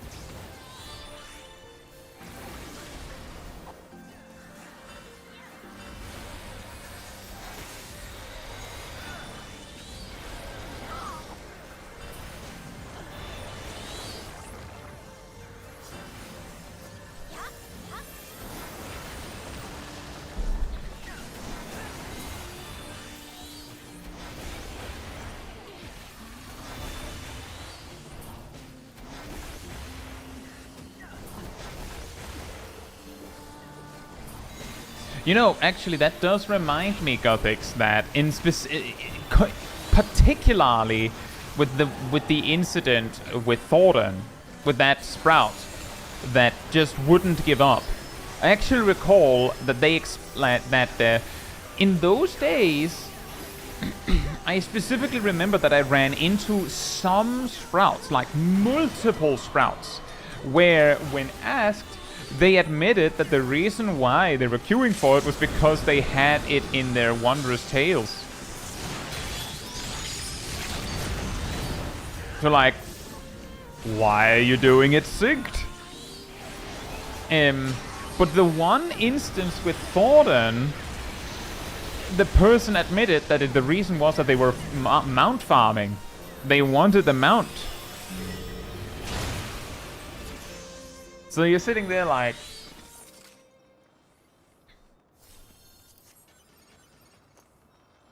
Why are you mount farming synced?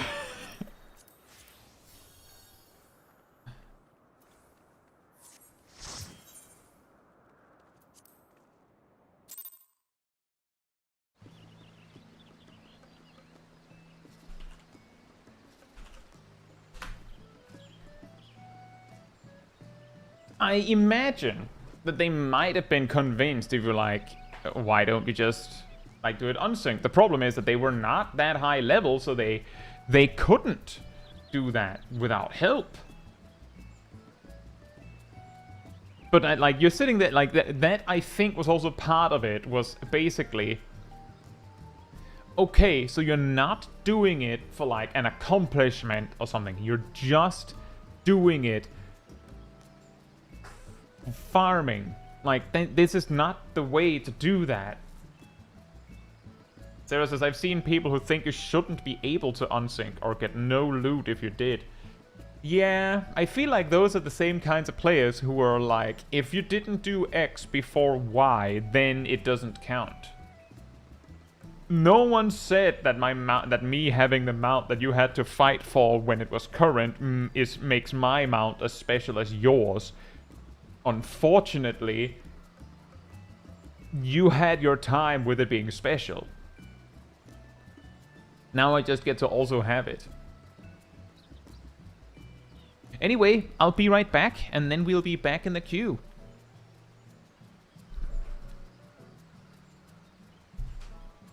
In the meantime, manatee restored. Bloop.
Alright, I'm back. Let's welcome says there's this sync only loot in Alex Savage. What? What loot is that? I've never heard of this before. almost every time I've heard of people suggest that some loot is exclusive to Savage, or like, sorry, to Sync, it has usually been someone that didn't check. So I am curious, what loot in Alex Savage is exclusive to Sync Virtual-Con?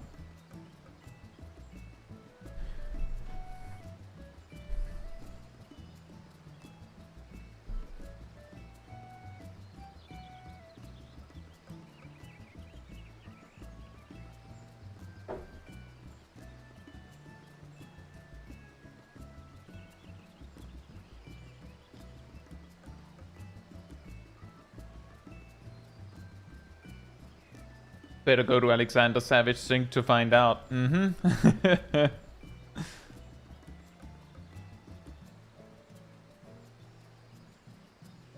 Gothix also said, Mount farming, Wondrous Tales, quest completion. Yeah, I've heard it all, and I guess some people just don't know how to unsync. You're not taught that by the game. Not only you're not taught it, it's like, it's hidden away in this menu up here, completely out of sight.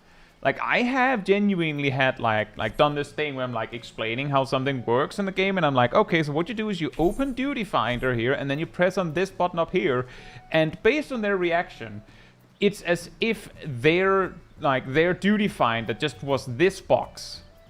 And then the moment my cursor, like, went up here and clicked here, it's like, just BAM! And then it just appears out of nothing. Like, they didn't ever notice that it was there before. And then that's how it is sometimes. I'll say, Silver, hope you're doing well. Housing item ingredients in coil synced. That could be.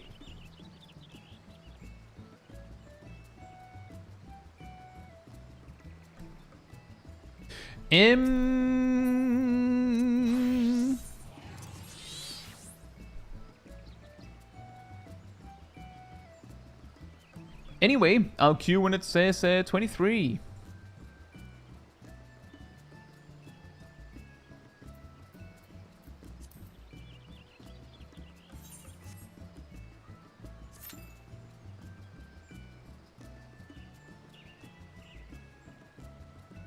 ADS Illuminant, I believe, is the item from Swintania synced. Oh.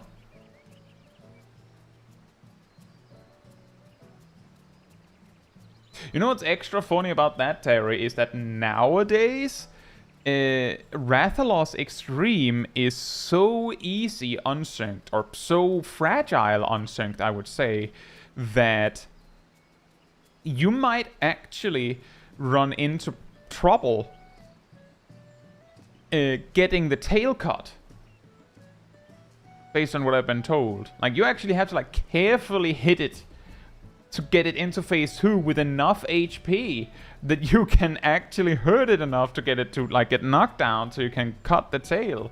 And if you don't do that, then you're entirely beholden to the random mount drop chance. Which I guess it might be faster to just, like, churn through random chance drops rather than, like, get the 50 tail carves, which will take longer per clear.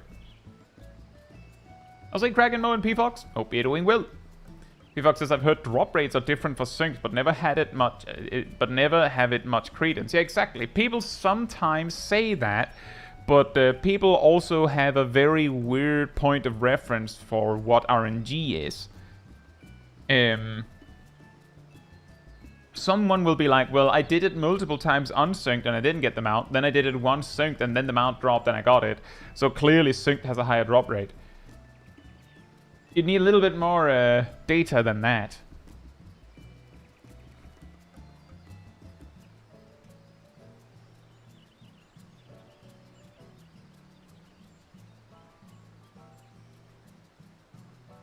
It's extra interesting because I remember in Endwalker that when I farmed the mount as 3 players, we had like just the right amount of damage to like get Rathalos down, get the tail cap, and then kill the boss.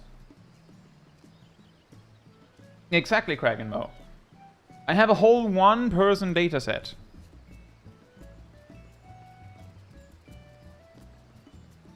That's also a key problem with sometimes the conversation, like the subject of what is the probability of unlocking a spell when you do it unsynced as Blue Mage comes up. Usually it's like, we know that the chance is different when it is unsynced. That is by design. We've been told this, I believe.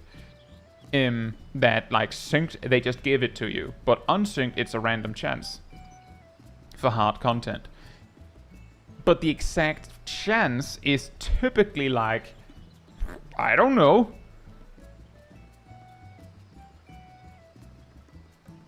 Because, do you want to go and figure it out? I don't. You have to make a new character, reach the point where you can unlock Blue Mage, level Blue Mage, and then have the duties you want to test unlocked. And then you have to basically, because like to get it as quick as possible, so you don't have to like farm good spells on Blue Mage, and you only have to level to say 50. You need someone to do its unsynced with you. And then you like write down, I don't know how many clears it took you to get the spell. And you have to do that per sample. And you might, like to get actual useful data, you might need like 1,000 people doing it.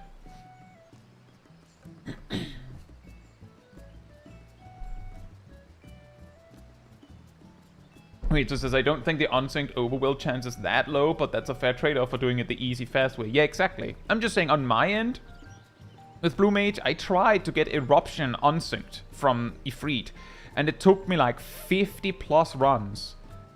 So I just got the rest synced.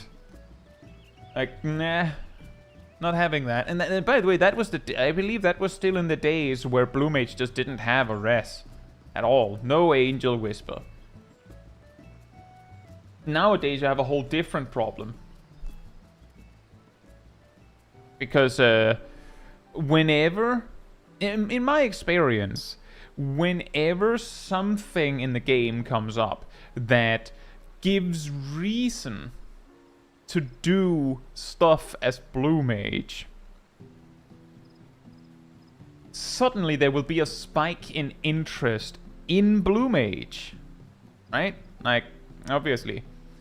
But the interest is usually something we knew was coming. And to some degree, we knew was going to be helpful for Blue Mage. I'll say, Bolt, hope you're doing well. I think I did as well, but back when I was getting it, it was still up in the air whether normal Ifrit could actually give the spell. Like, that was how early I tried to get it. So, like, at some point, I was just like, I don't know. I'm just gonna do it differently from now on. I can't actually remember quite how I got it, but it took me, like, 50 plus tries. Which means that, for instance, like, it doesn't happen that much more anymore, because the Mock Tome events have so many ways to get Mock Tomes that no one really cares anymore about the fact that, that Blue Mage is particularly good at farming it. Like, so what? But back in the day, it was like, people were like, ah, man, I forgot to, like prep my Blue Mage, and then, like, during the Mock Tome event, people would suddenly start making, like, Blue Mage spell collection groups during the event, and they would get a few spells, and then they would give up. And then, like, there would be Blue Mages joining Blue Mage farm groups that didn't have the spells, right? Like, they didn't have the toolkit, and then surprise Pikachu face when it doesn't work when, like, half the party don't have the spells. Like, I specifically remember there was one, and I actually streamed that one, which was Battle on the Big Bridge was a good farming method, and you needed, like, 6 players to have Final Sting. You also needed, like, 2, 3, or 4 players to have Ram's Voice, and at least 2 players, preferably more, have Ultra Vibration. And then, you know, phase 1, how fast it cleared depended on how many spells the team had, and so on. But, I had situations where someone would join, we'd be like, oh, dodge this. You need to have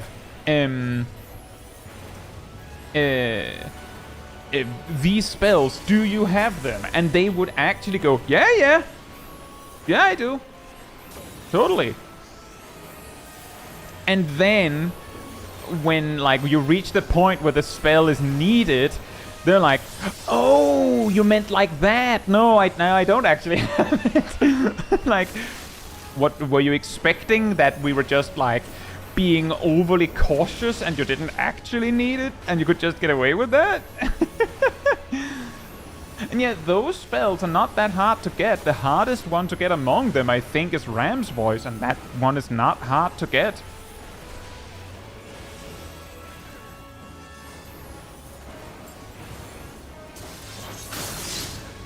Oop.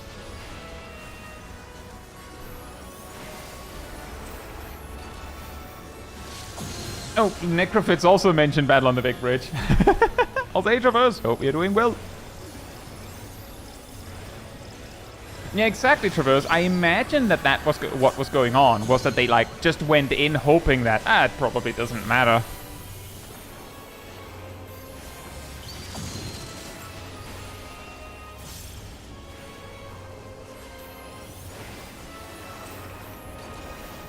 And I did the same thing, Necrophyts. Like, I tried to collect the spells by soloing them. Because that was fun. I also leveled Blue Mage entirely solo.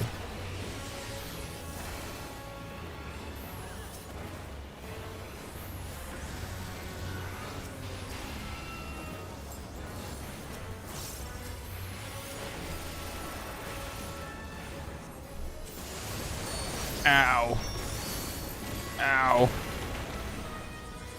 You better not rip it in this direction. Or that. Sure, of course. Ah! I feel like she has it out for my ley lines specifically, but I could also be better about planning my placement.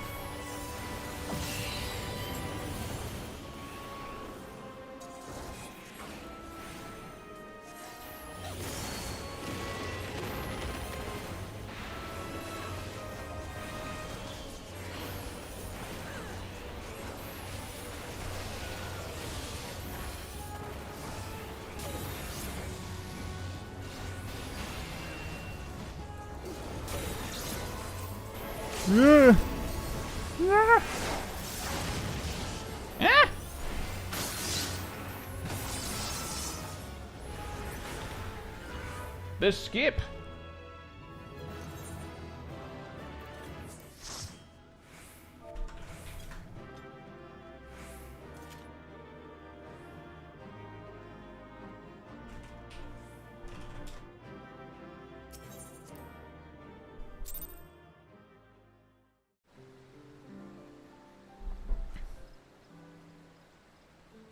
That's awesome, Gothics. Nice.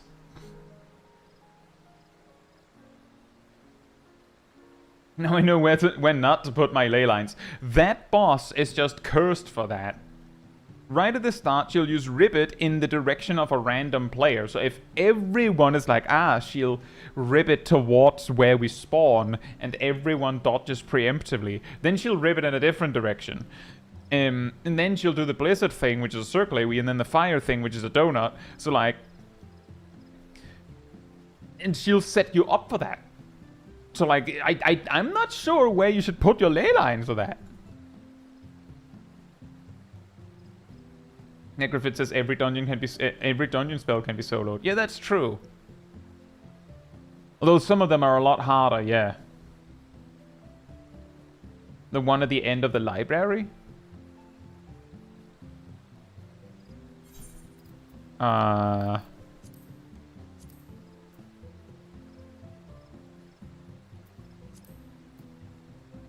Which spell was it?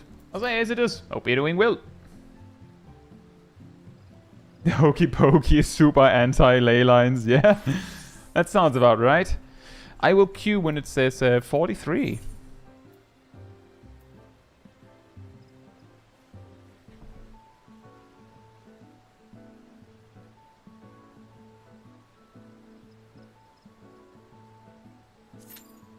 And yeah, that's true, Boomermet.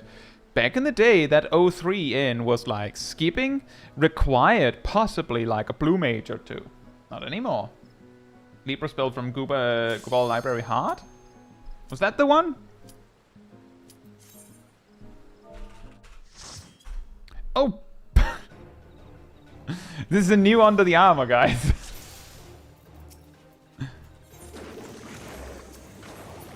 I don't know why this one is suddenly popular. The normal Gubal Library last boss. Does that boss give a spell?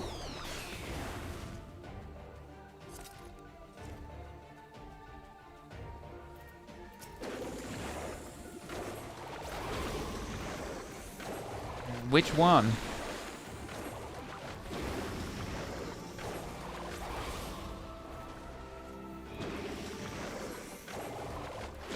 Oh, right! It spawns ads that use Abyssal Transfixion, right?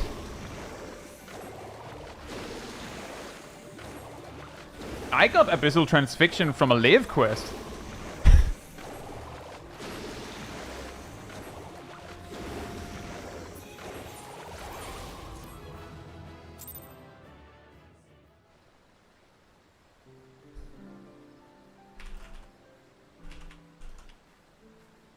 I'll queue when it says 18.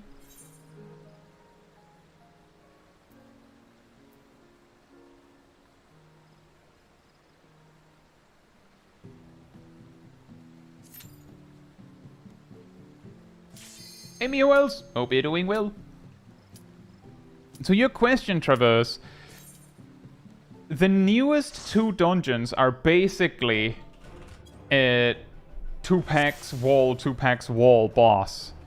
At this point, I would say the best way to explain it is we've gotten better at just focusing on whether the bosses are interesting. How's a Fash Day? Hope you're doing well.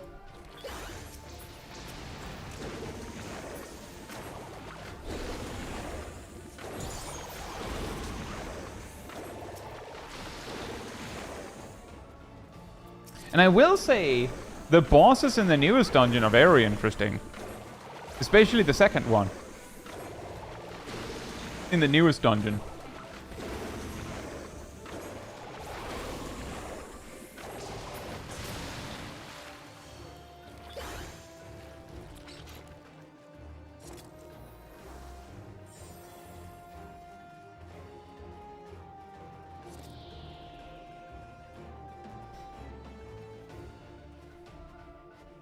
Well, yeah, I agree with you, Traverse. I've also just come to realize that, honestly, even if they did mix up the AoE pull formula, oh boy, I feel like players would be more interested in whether the bosses are interesting.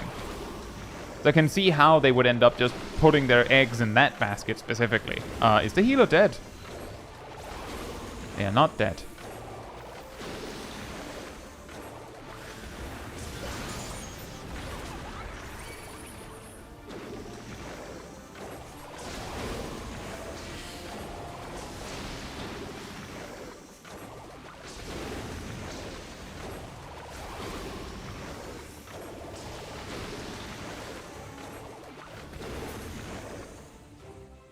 Nope, duty's not finished.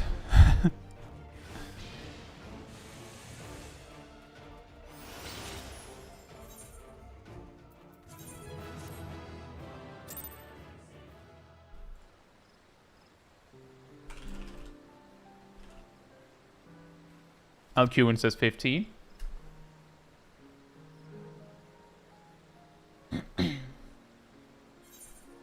Also that, as Krakenmo says, whenever they change up the formula, someone complains.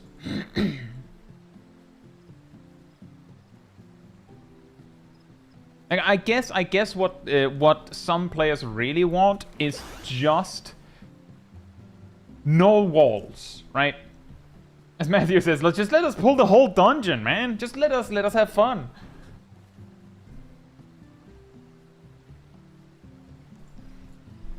Azizaf, hope you're doing well.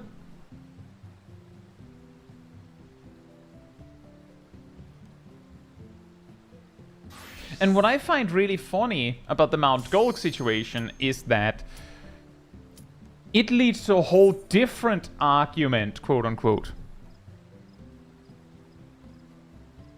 Every time I've made videos discussing this topic of like polls, like big polls versus small polls and all that. Oh, Leviathan Extreme, fantastic.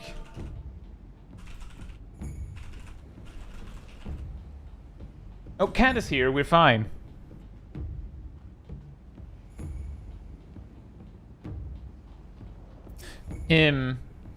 Is when you have when there's a dungeon with like the option to pull huge, there will be people being like, no, I hate that. Just like there are people that are like, I hate it when you can't pull big.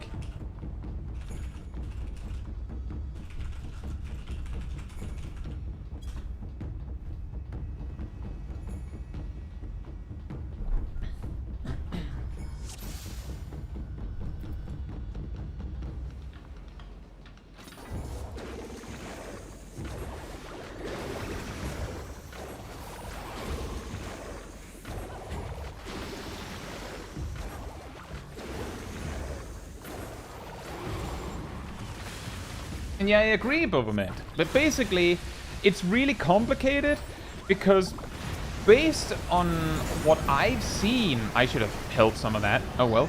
Based on what I've seen, like, putting the walls there can help make it so that people don't, like, complain and argue over how much should be pulled. But the only way you can make everyone happy in that situation is if you don't give the players any options, right?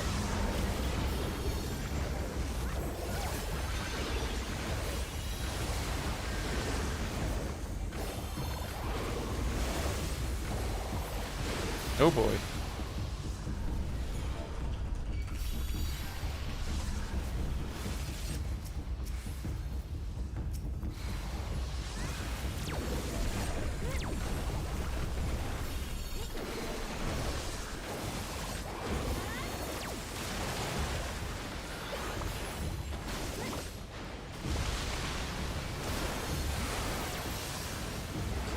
Yeah, I do the same, Traverse. If people are like, I don't want to pull, I don't want that we pull big. I mean, like, that's probably, like, do whatever you want then. But for the most part, it'll be fine. Just pull big.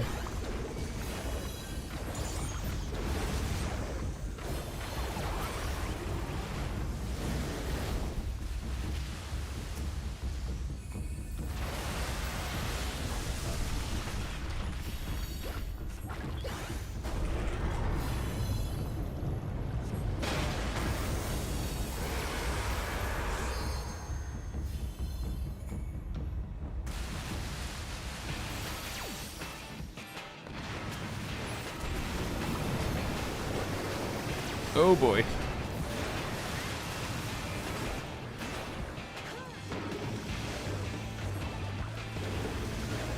Suddenly, Mr. Man, who was explaining something about pulling big, had to focus.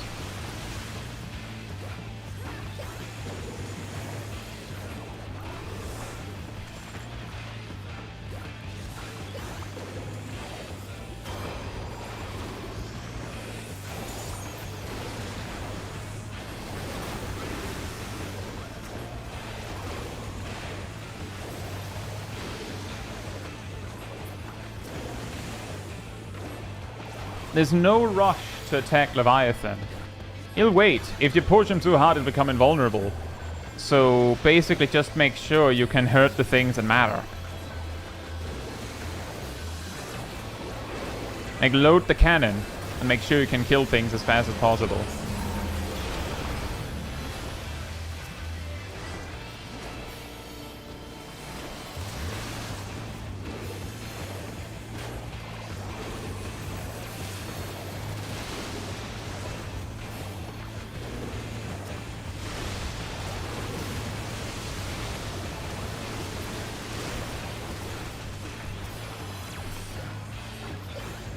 Ugh.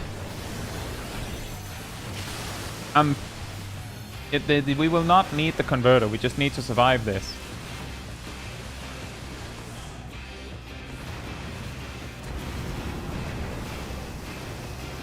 Oh no.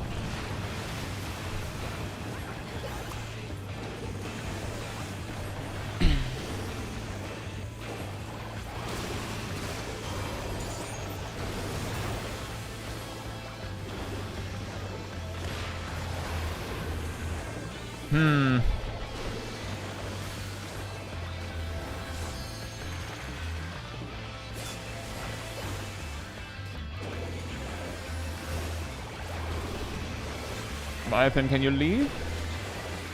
Can I make you go?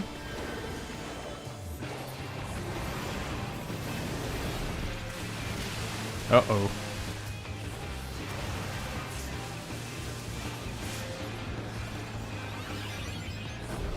I hope I made it.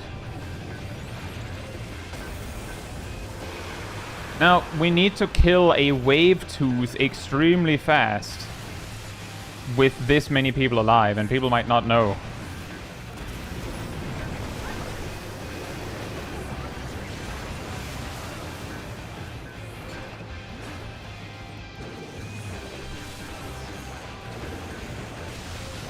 If you put up barriers, then its dread wash can be blocked.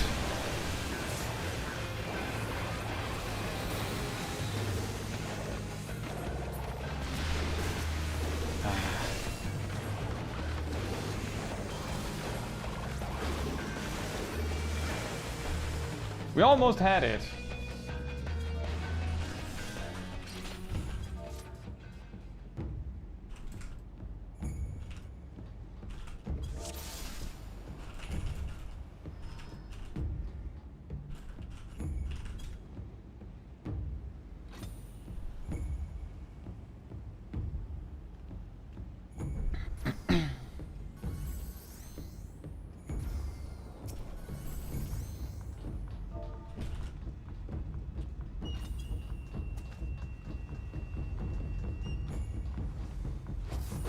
I don't think we need to cover anything else, because we basically almost had it. If everyone just focuses the ads, then we should be able to get it. Just like exactly the same, just everyone focus on the ads.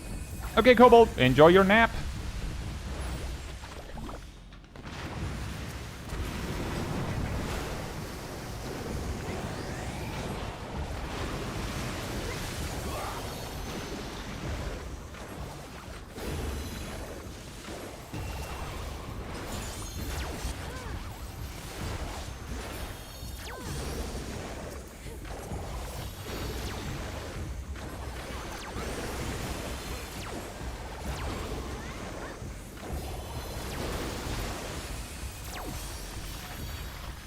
Oh, we skipped the Threadstorm. Fantastic.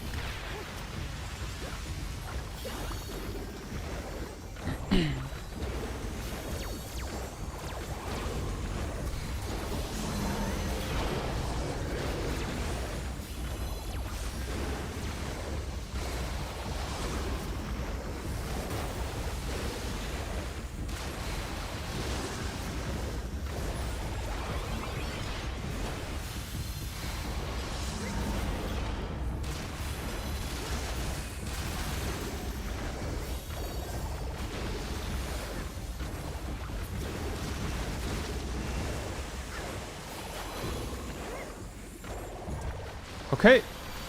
Now it will skip the thing we saw before. Because the elemental converter is already available.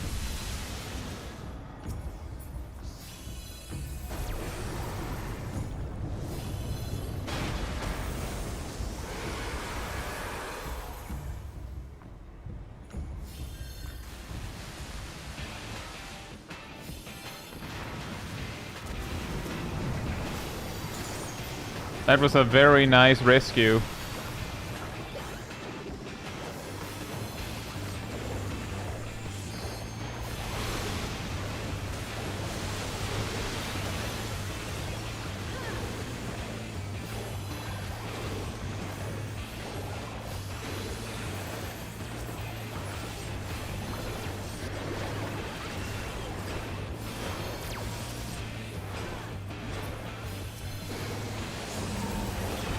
Just pick some answer things.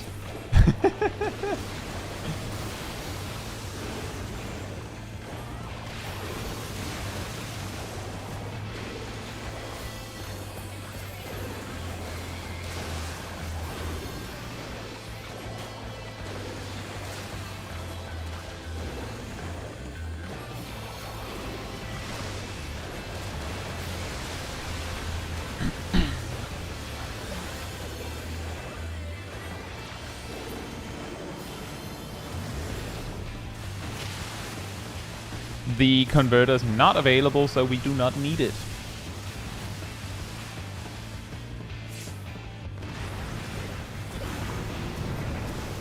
Oh boy, that's a lot of death.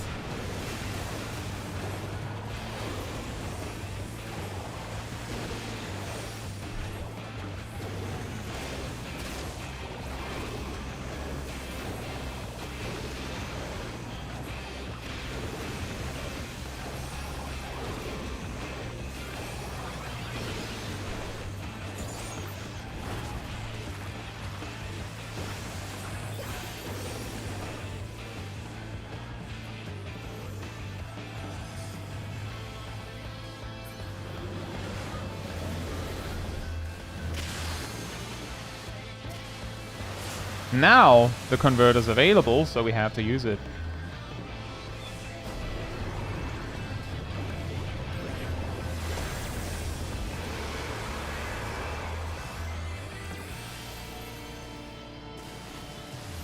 And the wave tooth is coming in immediately again.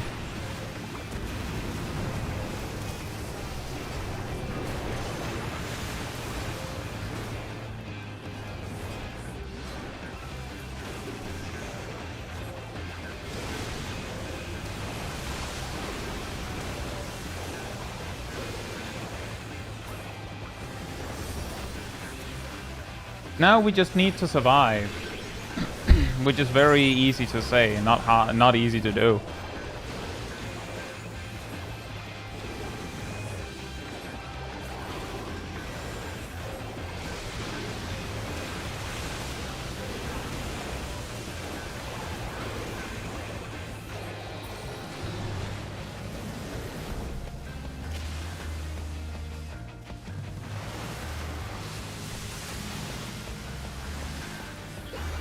Oh no!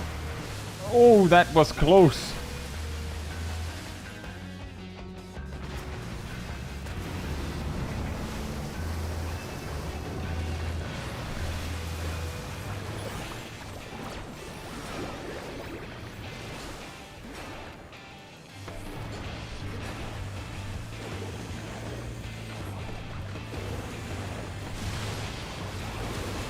Oh, I should move away from you.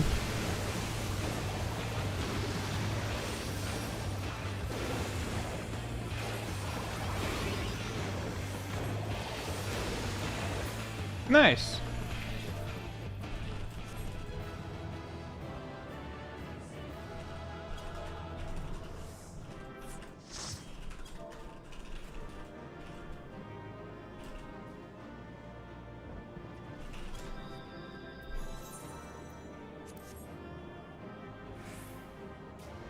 Very nice.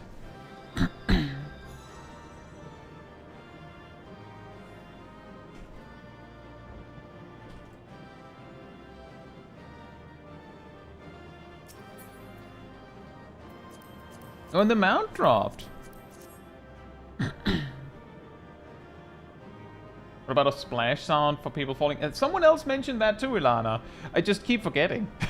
But that has been mentioned.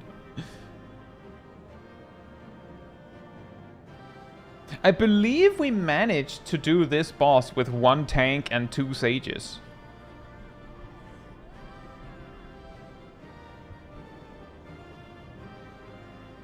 Leviathan just did the most evil thing. He made this boat no longer OSHA certified by removing the handrails. Wow. As a Traverse saying, age-old MMO logic adds over boss. Hasn't changed in 20 years and saying that makes me feel old. While it's only 10 years old, right? Actually, I think it's like turning 21 or 22, I think.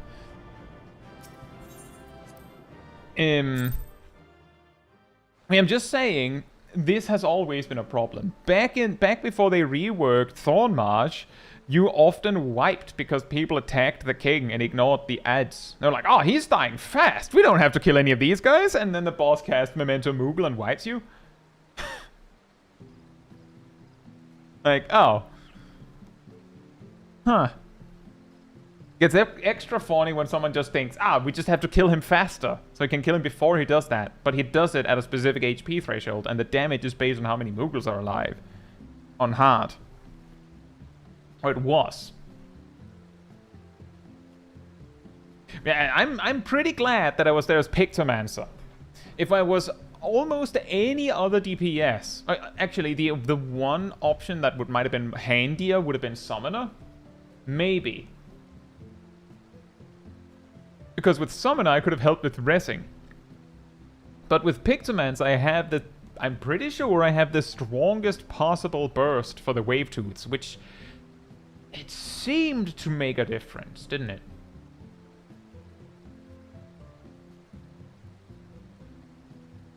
Right, so what I was getting at before I was so rudely interrupted. When a dungeon is added that lets you choose how much to pull, a lot of players will just be like, we'll just pull however much we want. Some players will be like, the only correct answer is pulling everything, and if you don't do that, then you're, I don't know, a scrub lord, or what do you pick.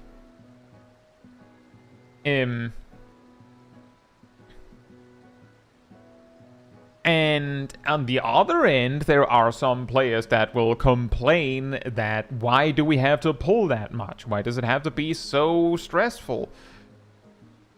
And the funny thing is that giving that range of options means that there's suddenly a wider range in what specific players might be capable of. Genuinely, it is possible to do the Gigapulls in Mount Gulg with a level 79 tank. And with or with a level 79 healer. I don't know if it's possible with both at level 79, but it is possible. You just have to get good. And Sackboy, Summoner has raised at level 12. Red Mage, on the other hand, do not. Let's go Red Mage again, by the way. I'll queue when it says 46. The problem with that whole thing with, so to make sure players don't argue, we just don't add any dungeons with these kind of options. It's like, yeah, but it's like not that many players that make a big, that have a problem with it. But that's how it feels to me every time another dungeon is added, where it's 2-pack wall boss, is that it feels like either not very creative dungeon design or deliberately choosing to make the dungeon super basic so that you don't have any options.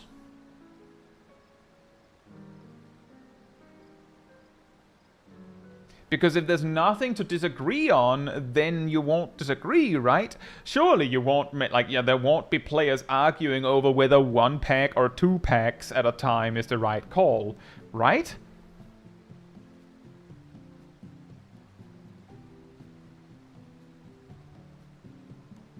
Oh yeah, that too, as it is. Dungeons with mechanics or puzzles, the fact that those have gone, that there's not much of that anymore either, also feels a bit like dungeons are designed with the recognition that players don't want to do it. Which is a little bit sad. Are we getting another extreme?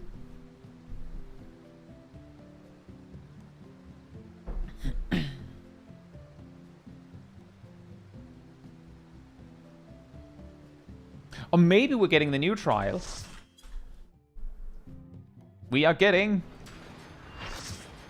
Ah, yes. Fist of the Father. Hey, Zip Zap. Hope you're doing well.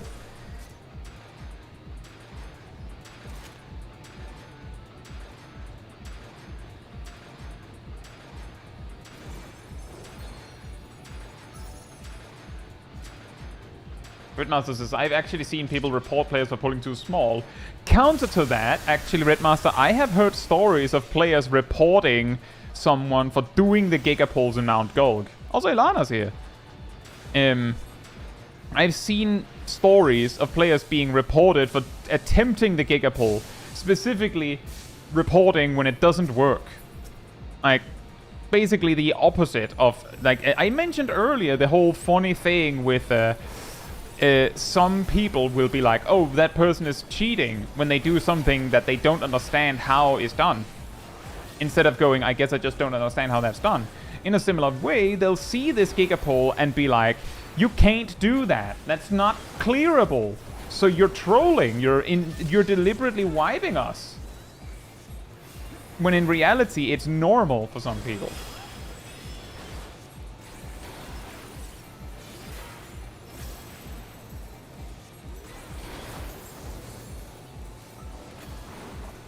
But that is interesting, Zaf. I would also say, I'm just saying on my... I have heard a lot of stories of people getting really, really annoyed when they get rescued forward as a tank. Like, why is the healer so impatient? At the same time, I'm like... If the healer rescues me late enough that it doesn't cause problems, then I'm like, I was going that way anyway, so I don't care. That's fine. But some people will be furious over that.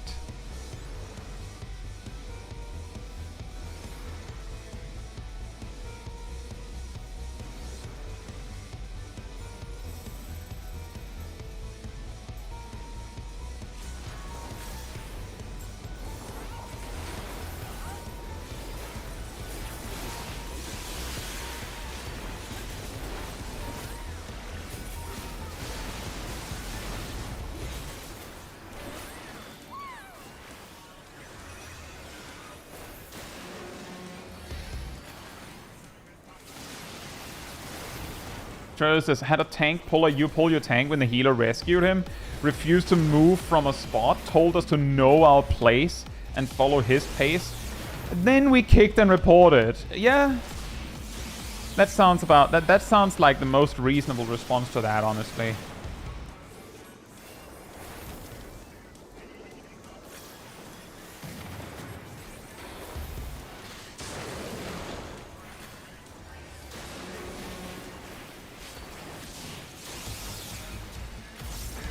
Yeah, that too, Chase. Like, that's very simple. If the healer pulls you forward, then you just do that. The key trick there is if that goes wrong as a result, then that's on them. Aside from that, you just do what you gotta do. Like, it's okay. Like, I don't understand why it has to be such a war. It's just a game, right? People being like, know your place.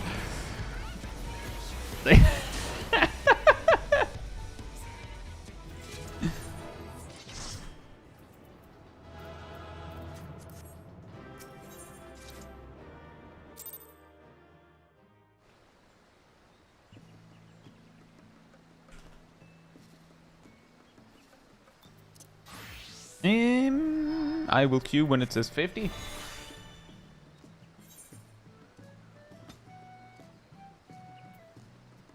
I've seen that too, as it is. Usually, it's, you know, it's well-meaning.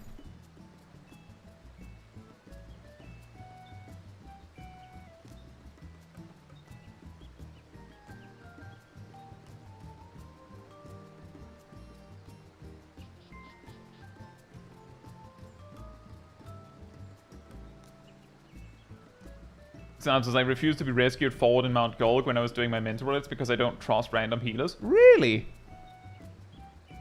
I've legit gone into Mount Golg as tank, had the healer say, I'm a bit new to this job, and I still do the Giga pull. I'm like, okay, well, here you go. Good luck. And usually it works out. Them being self-aware enough to report that they're not that good is usually a sign that they're better than they think they are.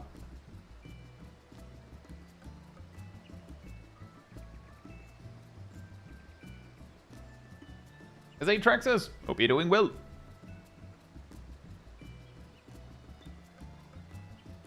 Traxus, I had a tank the other day that refused to use any defensive cooldowns and still wanted to go big pulls. I rescued him back and he was like reported and left the party. Well, here's a quick reminder, guys. It is actually against the TOS to announce that you're going to report someone. So whether he reported you or not doesn't matter. If you chose to report him for saying that he was going to report you, then he would be in the bad, not you. Because he used the reporting feature as a threat, which is not allowed. Like, just everything else in that transaction just out the window. He said he was going to report you. Henceforth, he's in the wrong. Like, there's nothing else to say. Like, he might be more in the wrong, but he's already, like, completely in the red. Oh, Elana landed in FFXIV. Good luck.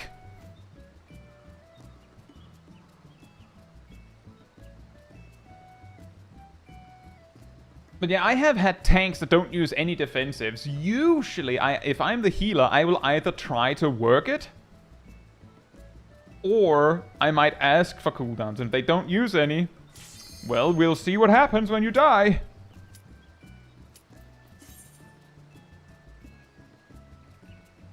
Cat is also on FFXIV. Nice. Yeah, get that, Zaf. The reason why I go for it is because usually it works out. If I wipe to doing the Giga Pull, I usually don't try again.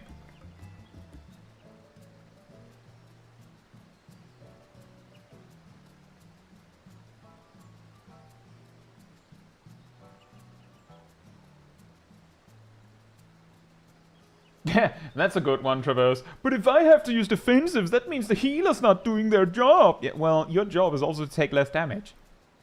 Right? Aerodil had apparently sniped me, but then the person that was missing didn't click yes. Ow.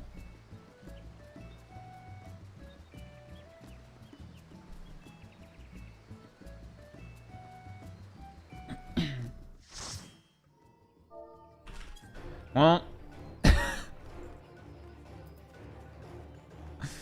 Welp. Can I have the duty that I was going to land in with Aerodil? I liked that one better.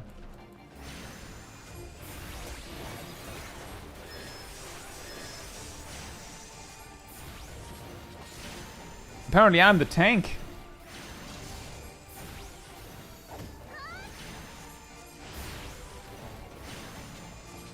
Hey, is that in? Hope you're doing well.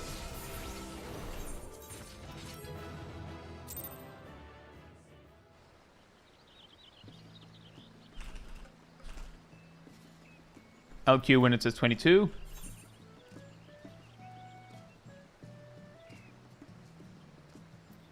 And yeah, Festa's really strong there.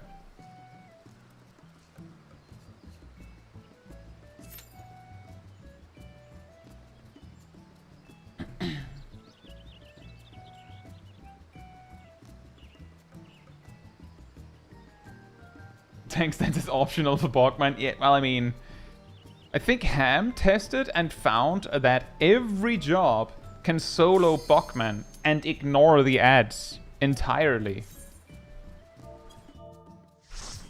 Oh boy! It's the same pugilist. It's the same pugilist.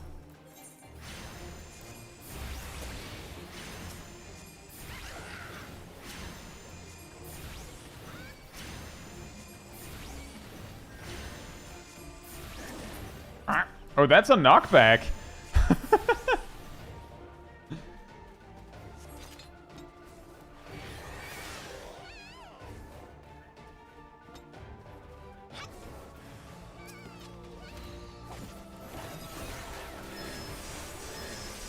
Destroy the Golview! Oh, no.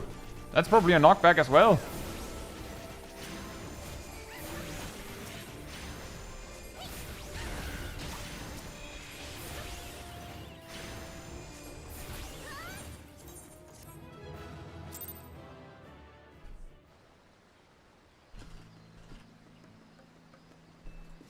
I will queue when it says 58.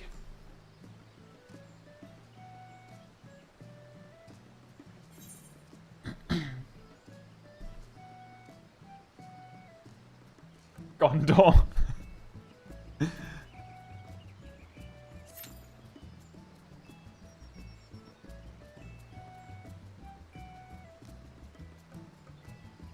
community should come up with a challenge to force guy into a 24-hour mental roulette stream, or is that too evil?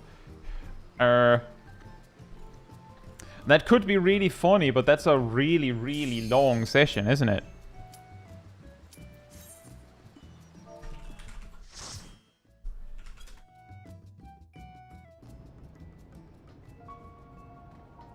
Underkeep again. There are beasts ahead of you. They must have gotten in and made themselves at home.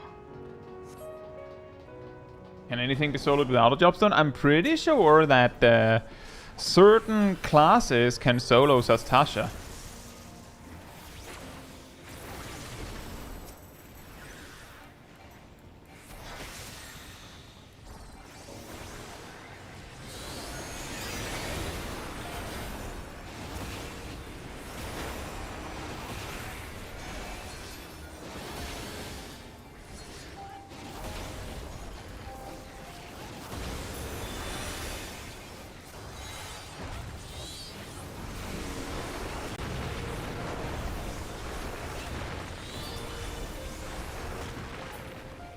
Hey Jessica, hope you're doing well and thank you. There's an access hatch nearby that leads inside.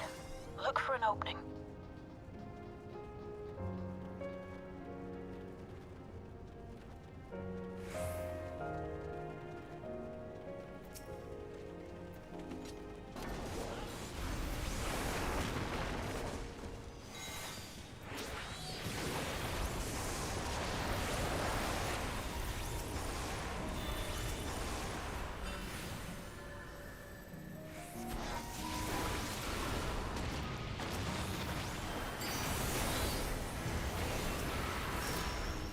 Hey Alfie, hope you're doing well.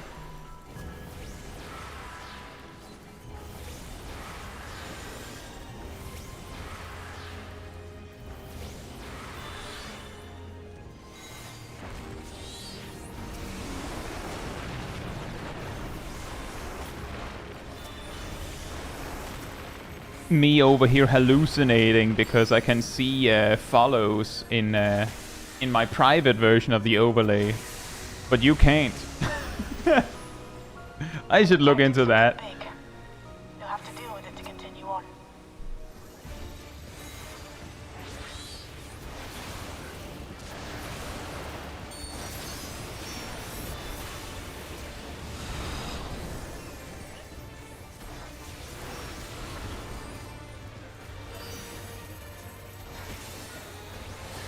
I'm just gonna send everything because at least we have Devilment.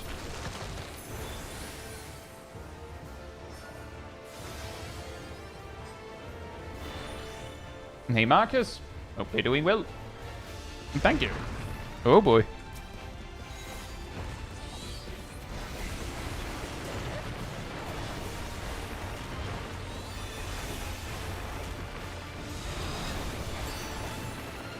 "24-hour streams really need something interesting to keep going for that long. I don't know if mental roulette is that. Yeah, I don't know.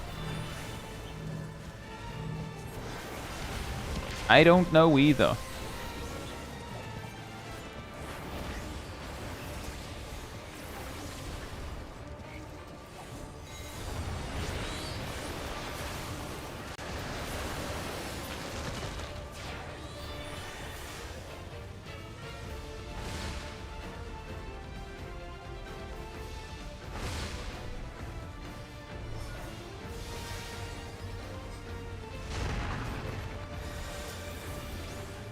That's why it would be evil. I mean, it would be mostly evil to you then, Traverse, because it would mean that you just have me, quote-unquote, wasting time doing a really long stream that not a lot of people would be interested in. You know?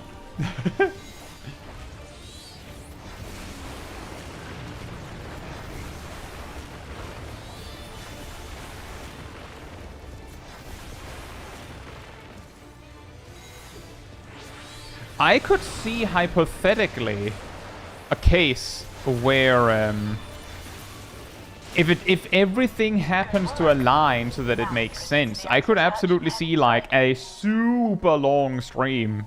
Like if it's like, oh yeah, we're only 50 away from the 2000.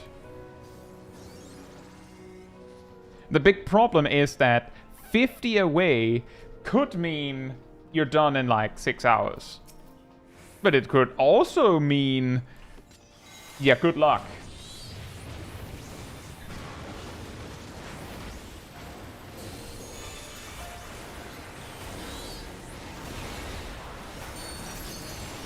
It all comes down to how lucky you are. And if you just get a huge amount of guild tests, it'll be cake. But if you get a bunch of long duties, it'll be problematic. Everkeep's construction was apparently a constant battle against the rising water level. Even during the war, the people labored to maintain the castle. It meant a lot to them.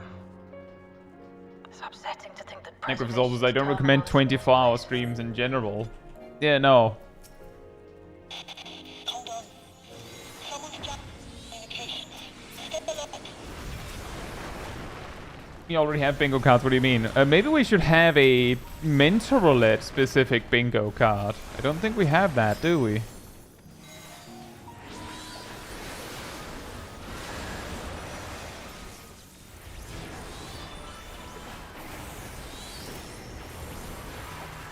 Exactly, Bertwellcon. You have the right idea. It basically comes down to, like, what duties is it gonna be? Like, we have... Like, there was that time where I did an extra long mentor roulette stream. Because it's like, we're like 27 or 28 away from the 1000 achievement.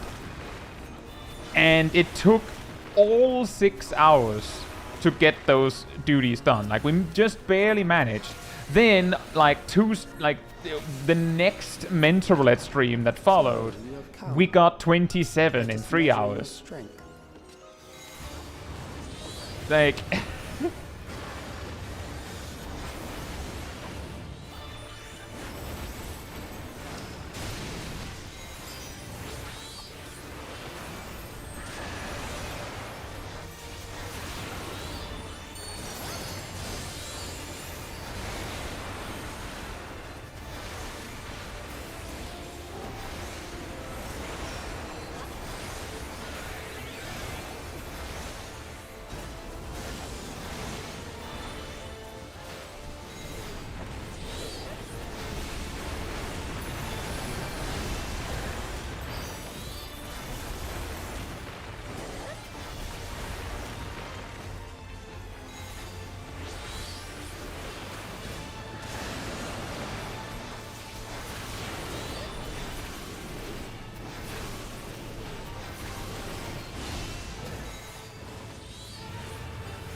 ...15-year raids in a row.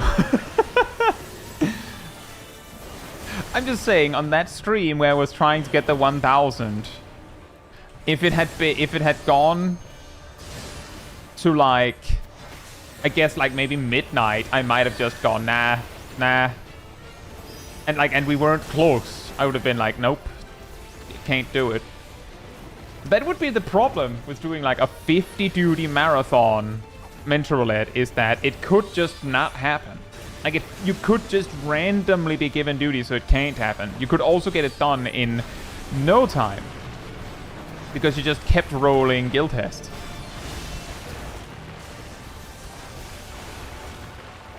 But there would be something... Again, you have to admit, it would be incredibly funny if you have, like... You've, like, planned, like... an entire day to do this.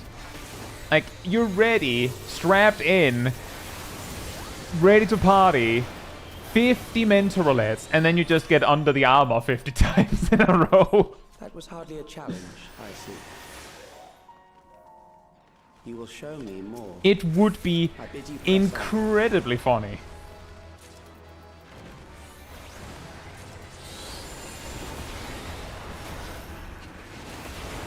Hey, Emir. Hope you're doing well.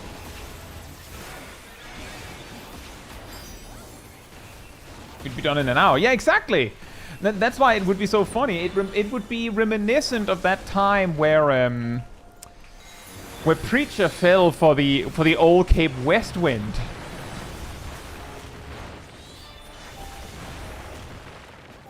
That was funny. But also very unfortunate in retrospect.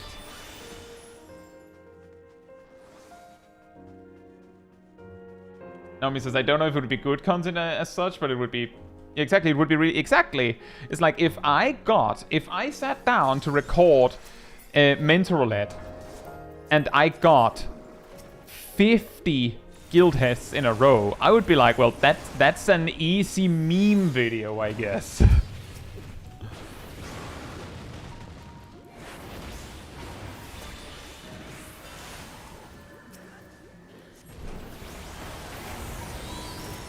Hey, how's it all? Hope you're doing well.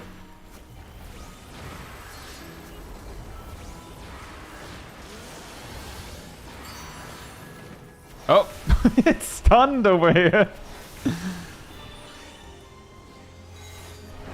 You have one with like 20 something? I had one ages ago with, I believe, 28 guild tests. And the vast majority was under the armor.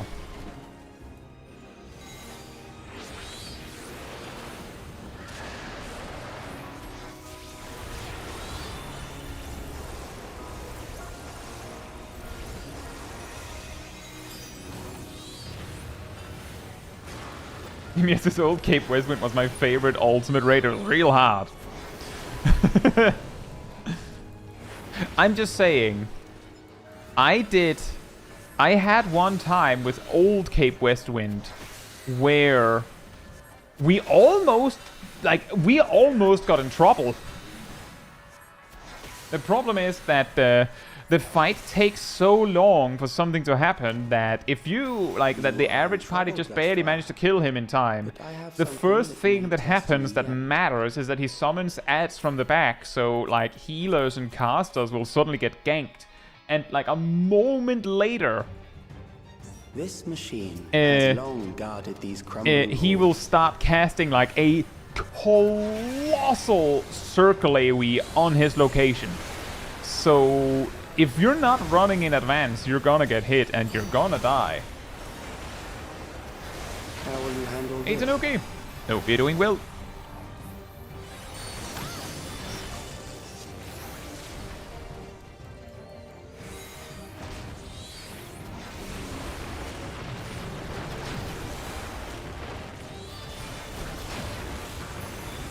That's a funny snapshot. That's one of those moments where I felt like, no, take the getting hit. You should have hit me there.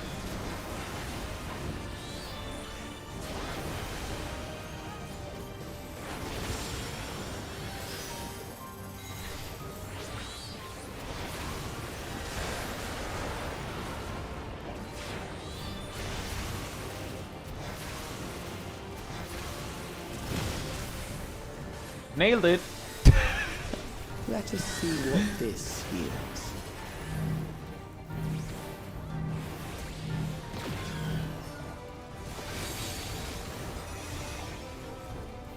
Hey Butterfly Spirit, hope you're doing well. To assess your adaptability. There are plenty of mechanics that feel unfair. They usually feel unfair the first time they see them. Like I usually refer to them as mean mechanics because they are unfair on account of being like they only get you when you don't know. Hey Seraph, hope you're doing well. It's been a bit, hasn't it?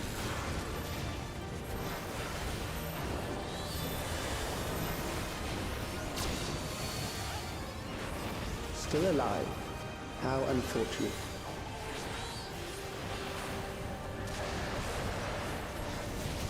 You should put Final Fantasy 14 Endwalker in the title just to see what kind of questions you get. For you to die here, it would save me trouble later. Just for the weird mix-up.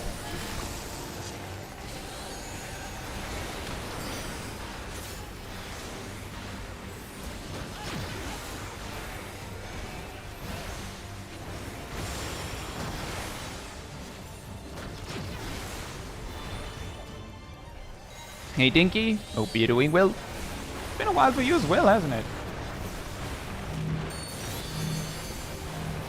Uh-oh.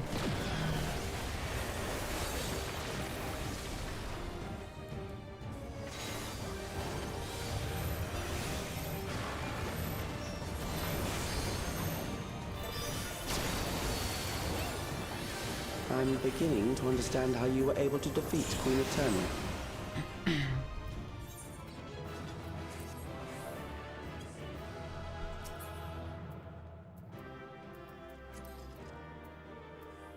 Yeah.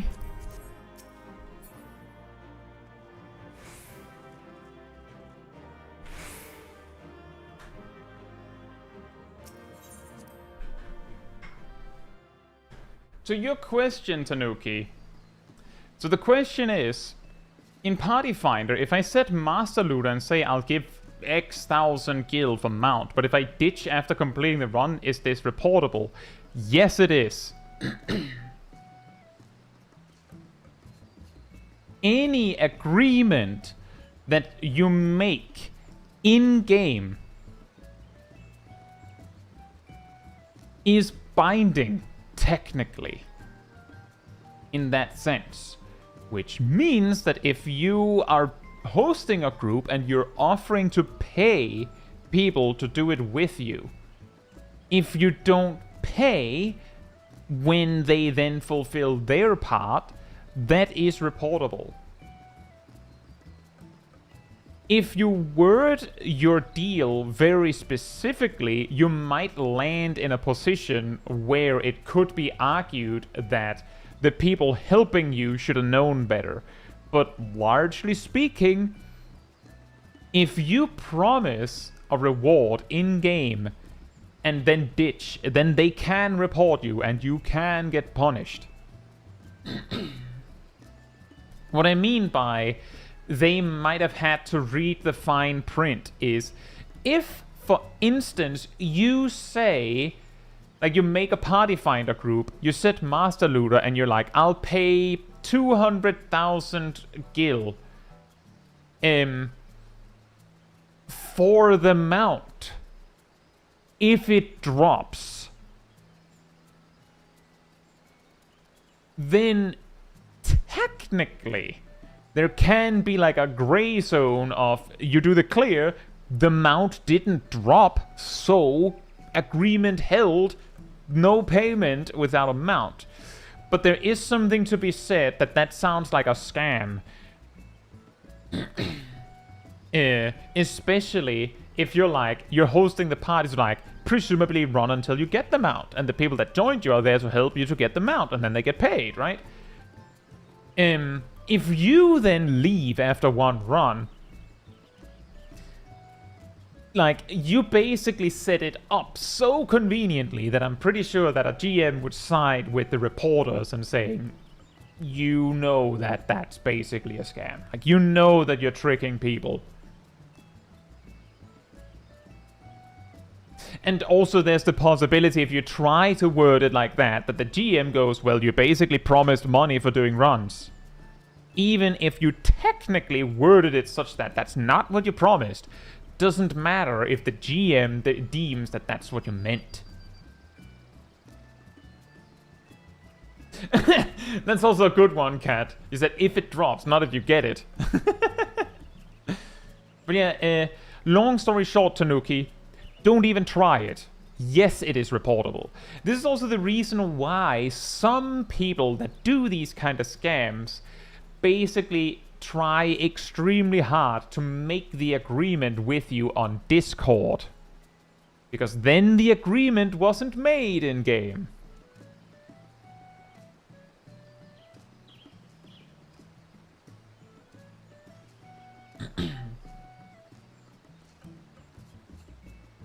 There's also like an additional detail that like there's like other potential reasons you could be reported, because it's just not like that's jerk behavior, right? Like there's a lot of like multiple cans of worms you're opening by even suggesting this idea. Also, hey Serial, hope you're doing well.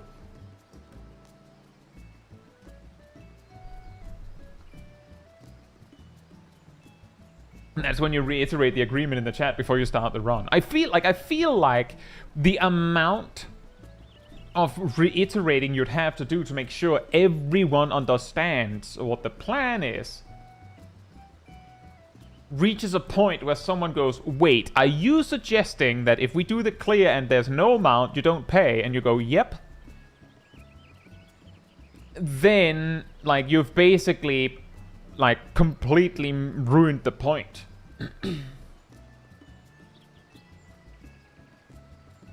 Tanuki says, I didn't. I helped someone yesterday for Demi Phoenix and paid everyone 500k, but I was really expecting him to ditch. That's why I asked. Fair point. It is like, there are people that, like, I've heard stories that, oh, that guy, you don't do his runs because he'll ditch. Because the thing is, even if you can report them, like, who knows what the offense is? Maybe they get, like, a talking to, and maybe, like, I don't know what the punishment is. Maybe they get a talking to 2 or 3 times before they say, okay, you're getting a suspension this time. And they might just do it again. If you know that that guy can't be trusted, don't try it. Butterfly Spirit says, is it reportable to join clear parties as a fresh progger? Technically, it's not reportable, because if you are a fresh progger, you wouldn't be able to join their group if they made it correctly. They can straight up block you from joining in the first place. So, I don't believe so.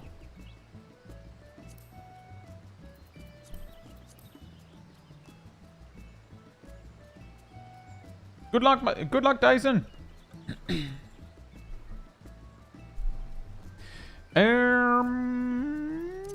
I will queue when it says 35.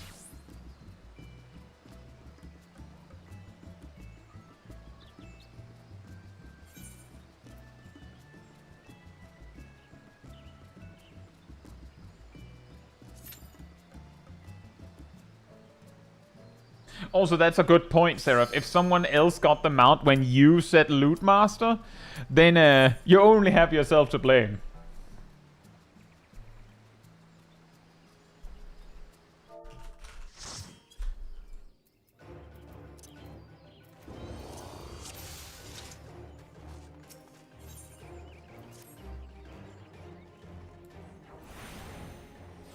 And Ilana's here with the salute.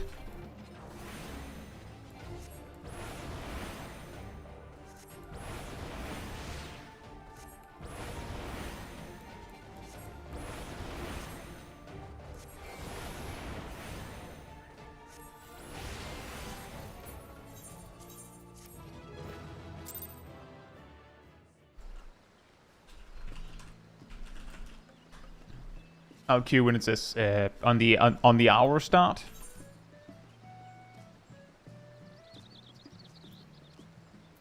That's also true, as Ritsu says, that technically you probably can't be reported for it, but that doesn't mean that it isn't a jerk move.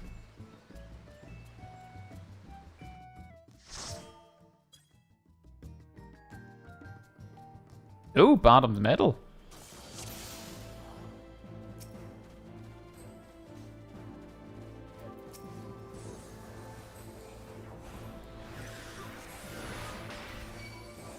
Wait, Seraph is here? Huh.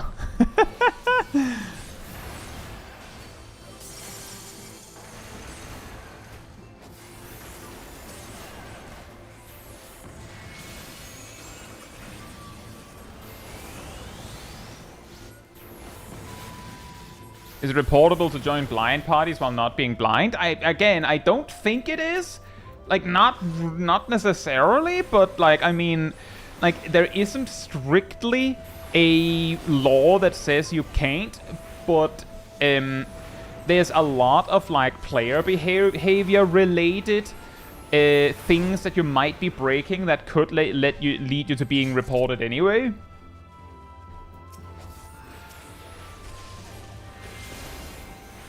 Like, that's in the bucket known as you're deliberately being a jerk.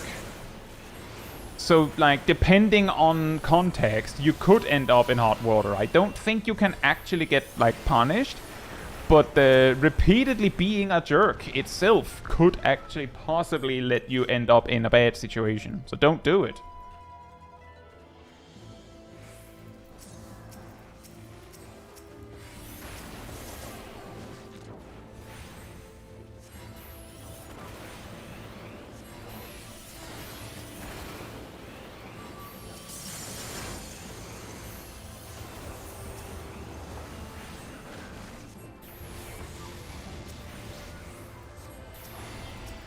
Like, I'm just saying, the whole, is this reportable, is that reportable, is like, doesn't matter. If you choose to be a jerk, then you're like, your possible situations include you'll just get blacklisted by a whole bunch of people, and then you'll not be able to do that content. And if it happens to also be something that you can actually get punished for, then like, double up, that'll also happen.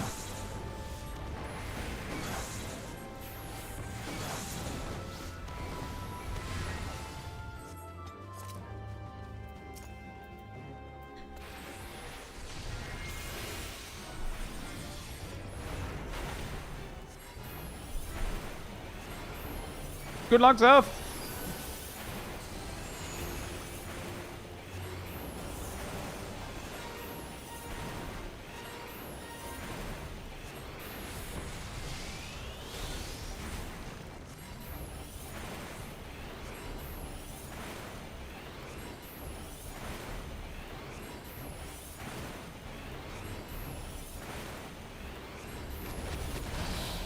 Just call all parties enrage parties because you enrage your teammates.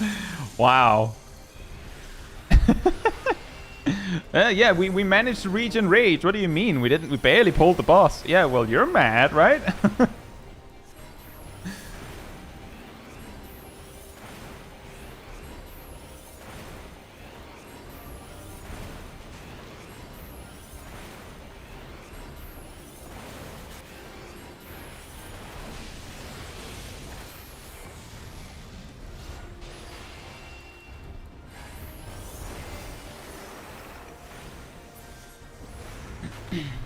Yeah, exactly. As Kylan says, if you start getting blacklisted by people, then you won't be able to join their parties. And if you're blacklisted by a substantial amount of people, even if you join a group hosted by someone that has not blacklisted you yet, you might just have someone in the group be like, I blacklisted that guy. And like, 1, 2, 3, kaboom, now you're kicked. Because like, apparently the story comes at what you did. Like, they'll be like, oh yeah, he did that and that, or she did that and that, or you did these things, and then like you're getting blocked by people that haven't even played with you.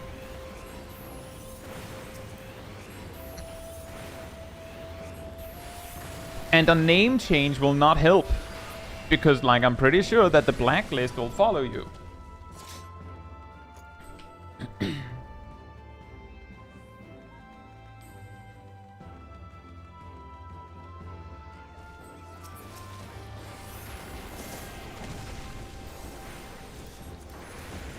But it is a funny thing that often comes up when we talk about what is reportable and what is not, is that people start asking, well, is this reportable, is that reportable? But a lot of the time, it doesn't even matter whether that is reportable or not. Because sometimes the community will just regulate itself.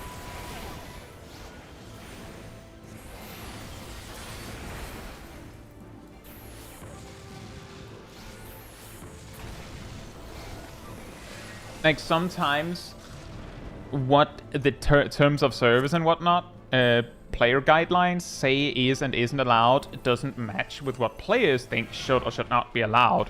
So the players will just mete out judgment themselves, the punishment typically being blacklisting and things like that. So just don't do it.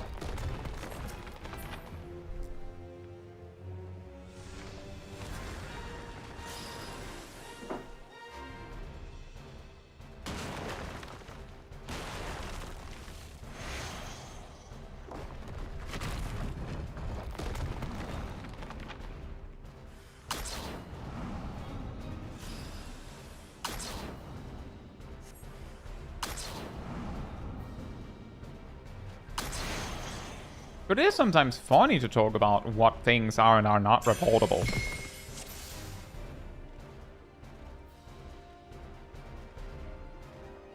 Yeah, exactly, Ritza. It doesn't cost anything to not be a jerk. You'd think it did sometimes.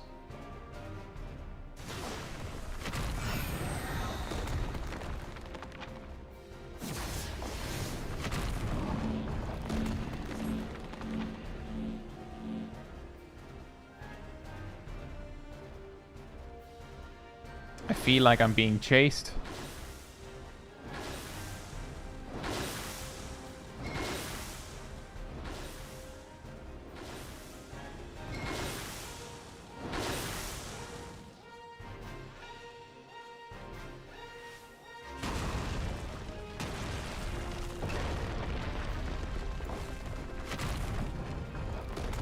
Have you ever wiped in Sastasha? Technically, yes.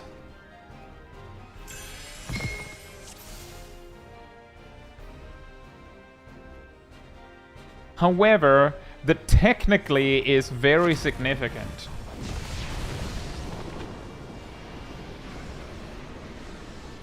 When I soloed the dungeon at minimum item level as a scholar, I believe I died to getting insta-killed by the big guy defending one of the keys. I've since learned that that guy can be kited forever, so... Anyone with a ranged attack can beat that mob without taking any damage. Cat has wiped doing solo monk minimizing of no echo. Yeah, that makes sense.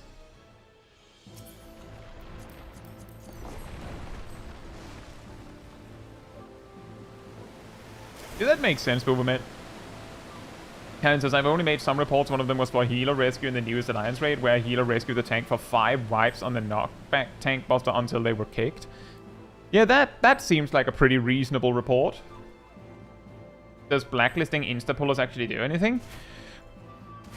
Not if you don't... Like, I believe... How does Duty Finder work with blacklisting? Come to think of it. I don't know.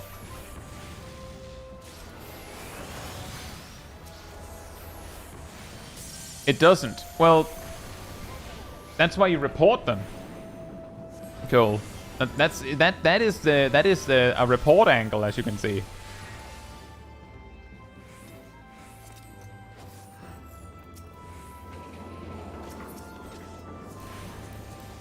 Well, insta-pullers, actually. No, sorry. I mixed two things up because of the confusion. I don't think it's bannable or punishable to insta-pull. Sorry, I got confused because of the context of insta-pulling plus the knockback tank buster thing. If someone does something that is actually bad and causes problems for the raid at large, not just insta-pulling, sorry. Then you can report them in addition to blacklisting them. However, I don't think insta-pulling is reportable.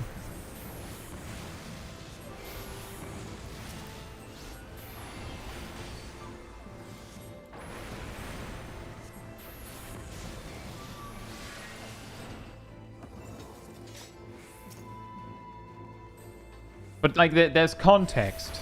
Again, there's some context missing. In that... there can be a situation where insta-pulling can be a problem. But it's like... that's like, I would say, like, straw man kind of stuff.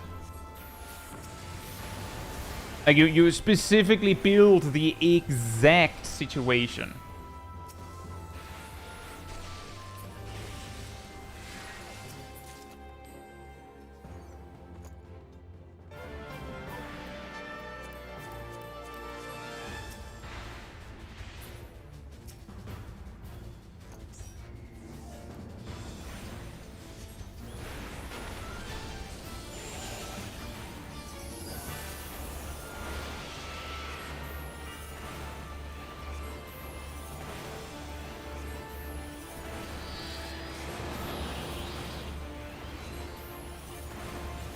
Now that is interesting, Kyler. I wonder how that works. So if, if you get kicked unreasonably, would the idea then be to report that and then hopefully you can get that lifted? Or do you actually? I don't think you get the lever. Do you get the lever penalty when you leave? Or sorry, when you get kicked?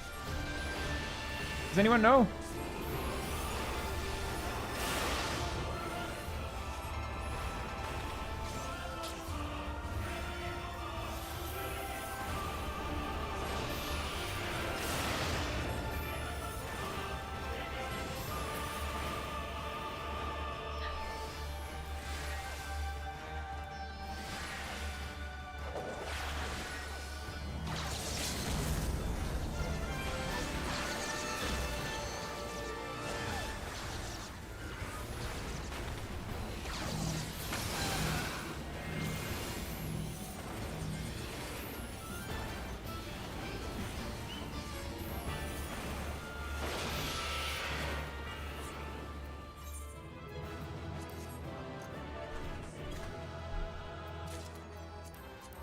Such loot.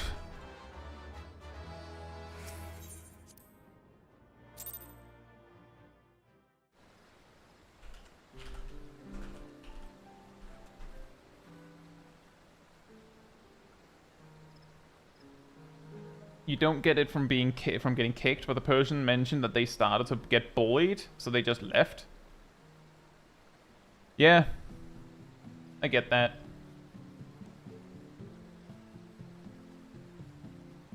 I have personally not been kicked from a duty before, so I didn't. So I don't actually. I've seen a picture,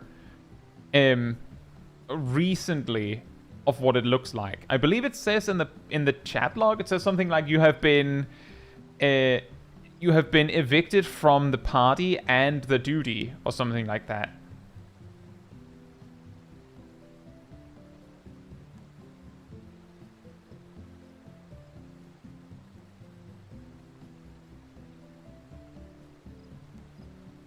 But I have not ended up being kicked. There was one time where I left. I have told that story before.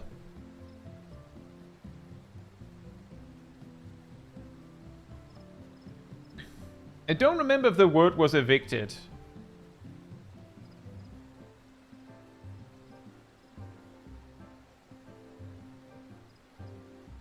Ozai Zarona, hope you're doing well.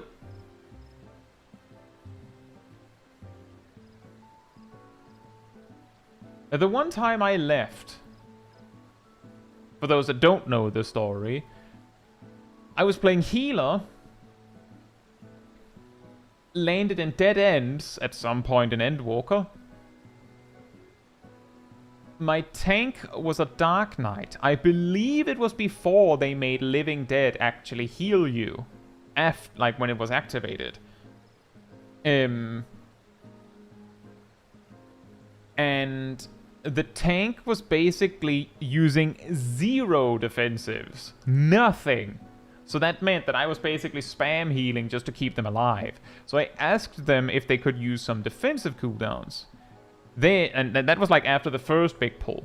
Then on the second pull, they, like, immediately, the moment that they hit the second pack, they just slammed Living Dead, which obviously meant it wasn't gonna trigger.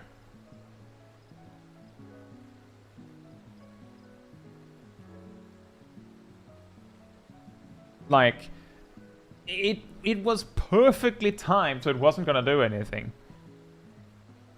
And then, like, after we somehow survived, thanks to me, not the Dark Knight, I then asked them if they could use some proper defensive cooldowns that actually do something. And then they were being a little baby about it. I didn't leave yet. I was just like, you know, eye roll, like, why? It also didn't help that it was like an hour before the daily reset, so if this duty was going to like really drag out, it was like an hour, 30 minutes to an hour before daily reset, so I was like, if this is how we're doing it, we're not making the daily reset, guys. Is what I thought. I'll say, Volvian, hope you're doing well. Then we get to the first boss, you know, wind in your back, ba ba ba ba. Tank just dies to damage. I'm telling a story from the past, Volvian.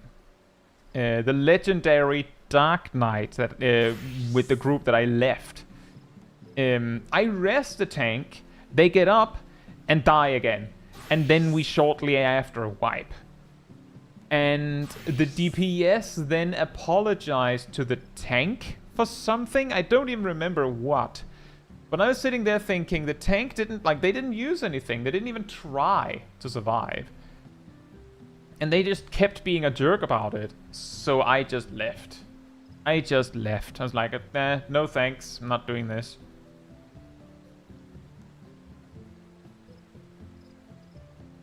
And with that group wiping on the first boss, I don't think would have made the daily reset.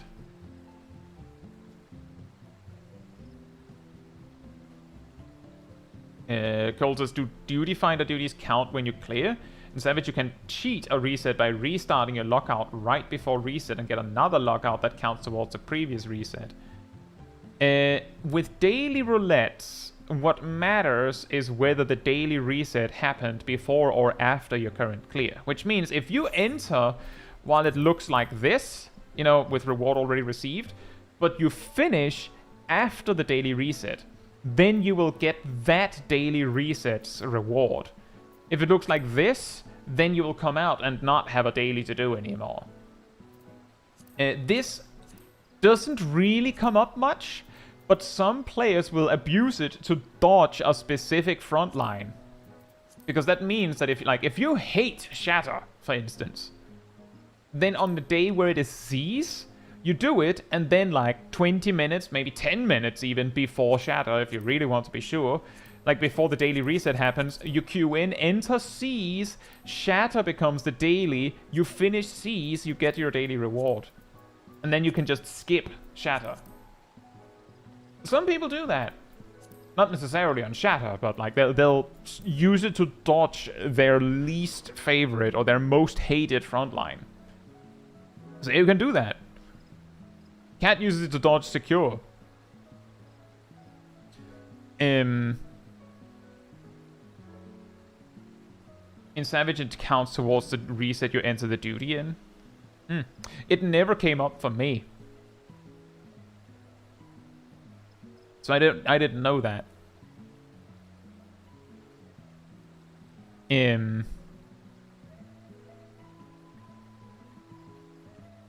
I don't know why it's different. That is really interesting. Either way, I've just learned that it is dangerous to queue for daily roulettes really close to the daily reset. At least in EU, in my experience. Almost every single time that I've gotten some crazy weirdos in a duty, like with strangers, has been either at stupid o'clock, as I learned recently. That's hilarious. Stupid o'clock being like way late in the night, or like an hour before the daily reset. That's where I've got the weirdest players.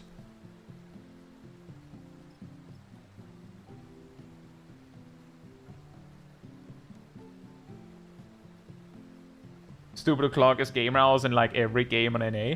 I don't know what to tell you, Cole. So today I signed up for the Fellowship playtest thing for future reference, and when they asked what times to play, I saw that they specifically said they specifically referred to 2 a.m. to 6 a.m. as stupid o'clock.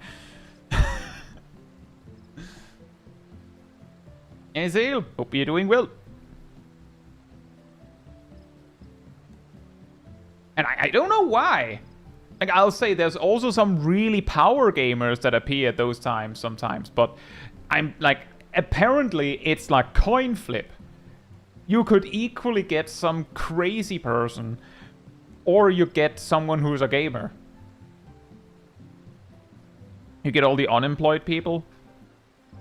Well, That's actually an interesting point, because sometimes if you queue for stuff in the day hours, like work day hours, you'll get some strange people as well.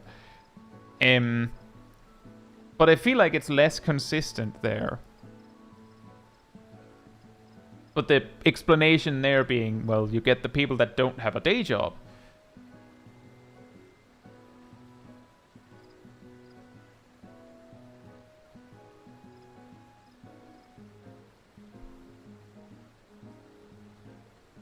I guess.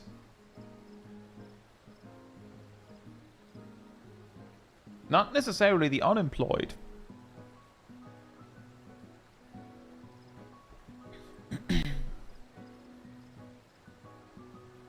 But welcome says, I do 9 a.m. Saturday roulettes and often hit actual children.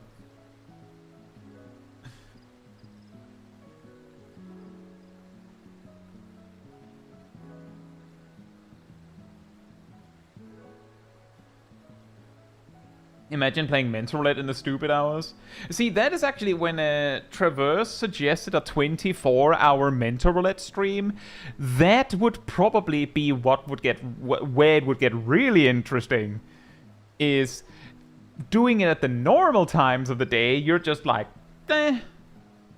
yeah, that looks normal. And then when you get to like super late in the night, it starts to get really strange. You get like land in the weirdest duties where you're like, oh, I didn't even remember this was a thing.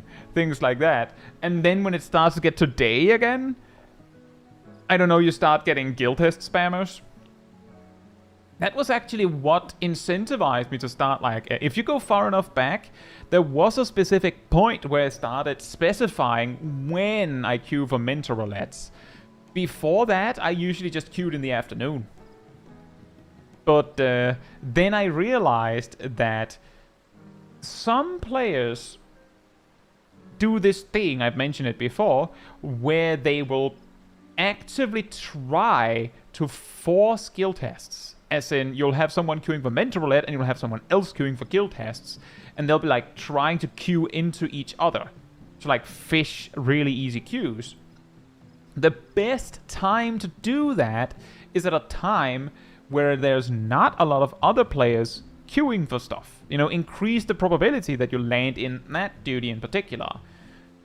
Which would be, you know, ridiculously late in the middle of the night, or like in the afternoon or something, I guess, on a work day. So I realized maybe I can reduce the amount of guild tests I get by specifically queuing at a time where I could reason that someone would queue for something more normal. And incidentally, the time where I think players would queue for like extremes also happens to be at that time. The way you do that on NA is just set your language to like only Japanese or something. And see, the funny thing there, Cole, is that there are a reasonable amount of players in EU that just does this. So it doesn't always work, but you're right. Just setting your language to just JP might just work.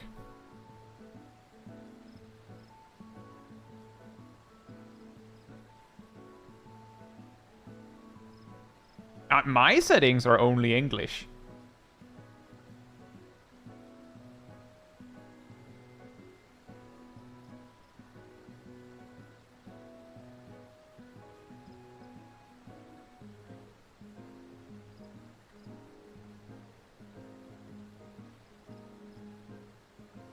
Yeah, exactly, Boobermate. But unfortunately, there are some... Well, unfortunately, there are some players that are completely uninterested in the journey of doing an achievement and are only interested in doing it as fast as possible, which means that, you know, farming guild tests is optimal.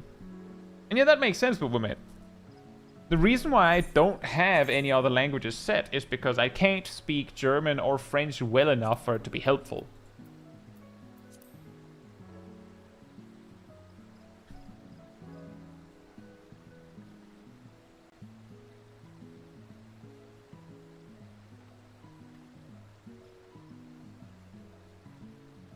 Lone Wolf says, I know that back when I was doing the mentor roulette grind, some people would queue for only guild tests, especially as healer, and beg for commendations so they could become a mentor. Yeah, that's something you see every so often still. That's also why I don't give any commendations in guild tests.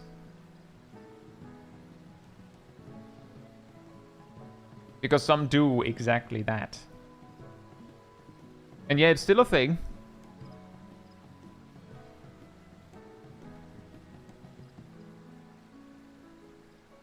Israel says, yet you see people with English marked and they don't understand it. Well, as Ilana put it, if you are on an English-speaking server, like EU, then if you don't enable English, then your queues for basically anything will be ludicrously long. So it makes sense to enable it. But to be fair, it's reasonably likely that you have like serviceable English prowess, right?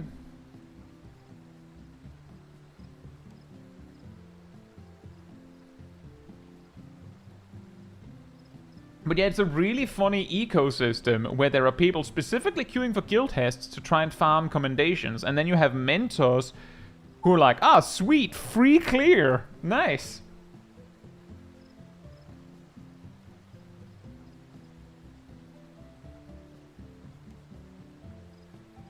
To your question, Sam, we got under the armor and then bottoms metal, and they went well as well.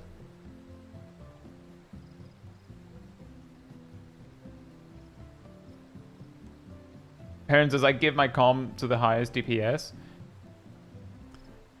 A lot of the time, if the duty went really fast and I didn't see the tank do anything particularly commendable, like anything special, and I didn't see the healer do anything special, I'll comment the other DPS in a dungeon context. If I'm a DPS, of course. And I'll also, you know, commend whoever I saw do big damage if there's 2 DPS and we did really fast. Sometimes you can tell. I don't have a DPS meter.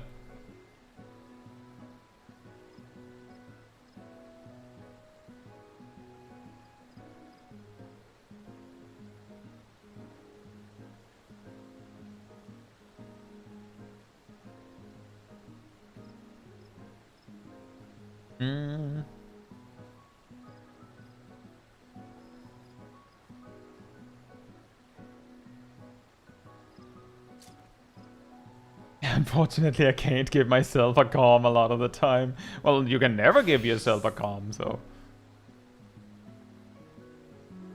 Yeah, I'm personally not too concerned about commendations. To be perfectly honest, giving out the commendation in a guild test actually increases the total length of the guild test by a substantial margin. So, you know, just like you're in a hurry to get your commendation so you queue for guild test, I'm in a hurry to get out of there so I don't have time to commend you. You know?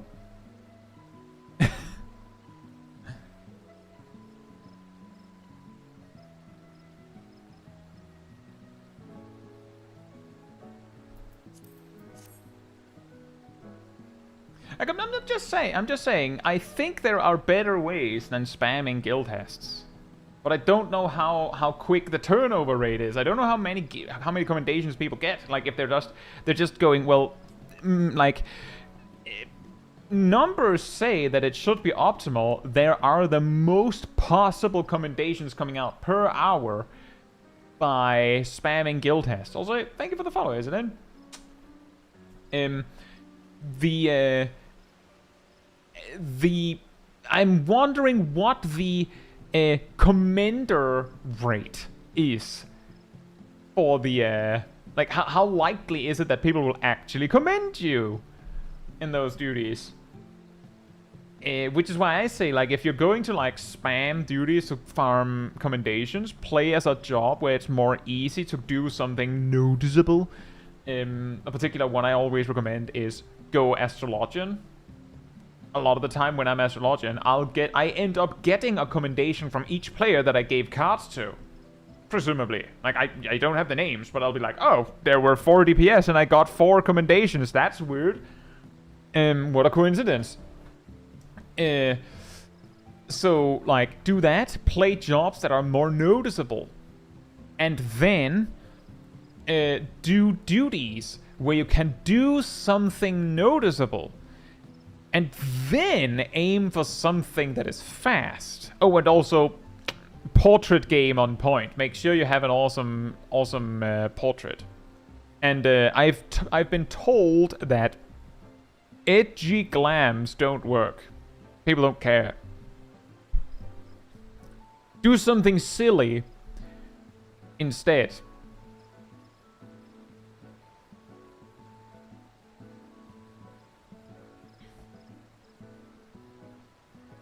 Marcus says, I have 16,000 plus commendations. I wouldn't consider it bragging, just shows I'm unemployed. Shows my unemployment kick. Fair enough. All I can say is that the more you like, actually, a thing that I've noticed with a lot of people that have trouble getting their commendations is that if you're doing a lot of content with friends, you will suddenly see a massive drop in progress on commendations. Because obviously, every other player that you brought with you cannot commend you. So, and if you're only doing content in Party Finder, you will also see your commendations, like, drop to a grinding halt. Because there's no one that can commend you.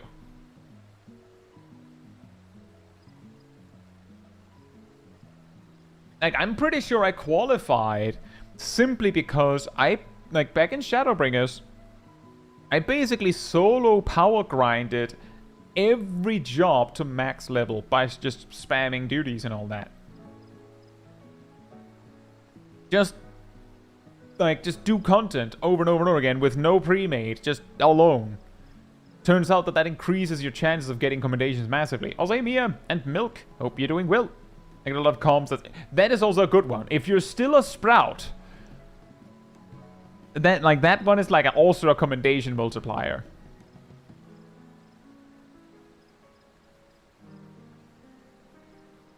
Imagine getting a party commendation in current to your Savage.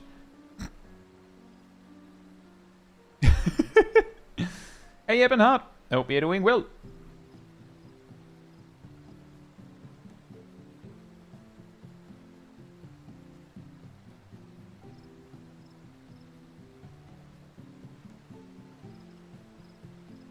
Sackboy says, I barely get commendations on Materia because I want to avoid the duty finder queue times.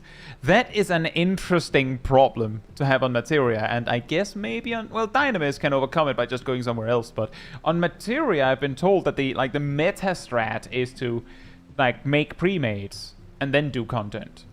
Like, just find people that you can agree with on doing something and do that. But then you don't get any commendations.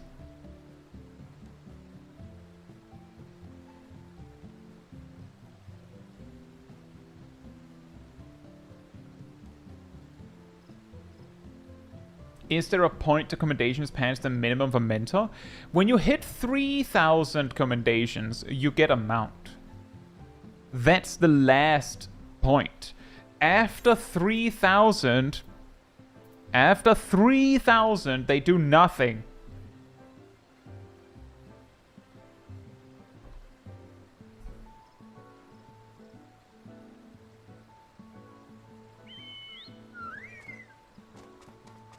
And that's the one, yeah.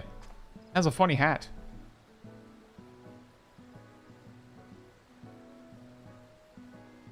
But yeah, once you have your 3,000, they don't do anything. However, they might.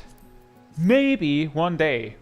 Yeah, Mentor's 1,500, and when I say maybe one day, is that originally, Combat Mentor required 300 commendations. Not 3,000, not 300,000. 300. Just 300 commendations. which was way more easily attainable. And then, like, from one patch to the next, or I think it was with Endwalker, not 100% sure on that, I think it was with Endwalker that they increased the requirement from 300 to 1,500. Like, I'm just saying, if next expansion they're like, oh, actually, now the requirement is 6,000, I'd be like, first of all, that's a ridiculously high requirement. Maybe they should review the mentoring process altogether. But I would also be like, yeah, of course, multiply it by 4. Why not? Sure.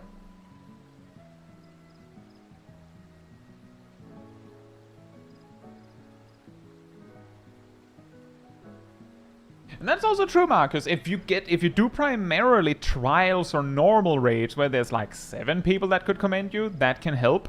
The key problem is, you have to be in duties where you can do something noticeable.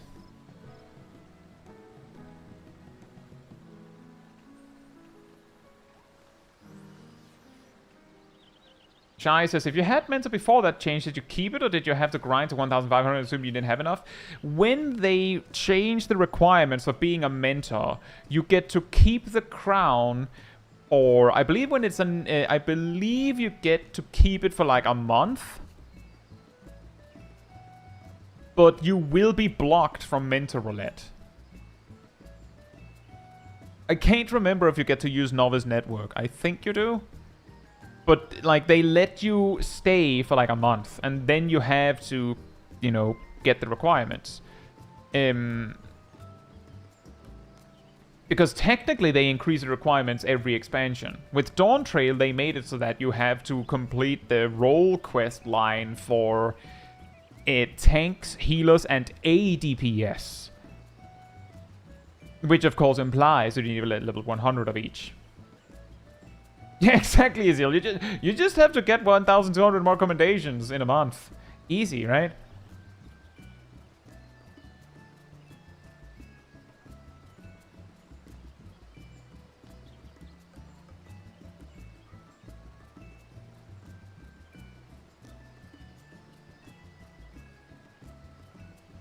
Tanuki says, in Dragoon, should I weave Lance Charge and Gaishkagul always during the dot combo, even if it means waiting to complete?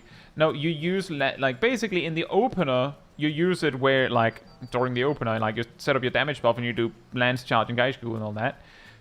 But after that, you just use them on cooldown. Doesn't matter where you are in your combo. Just send it. I'll say, Glaive, hope you're doing well. A lot of some players, Glaive, will just comment randomly. Some players will just comment the first person from the top, which is why sometimes it's good to be tank. And some players will just comment based on portrait, and some players will actually notice. A lot of players simply don't have the chops to know what happened, which is also why you might have saved the run. Like, you carried, and no one cared. You got 1 commendation. Like that.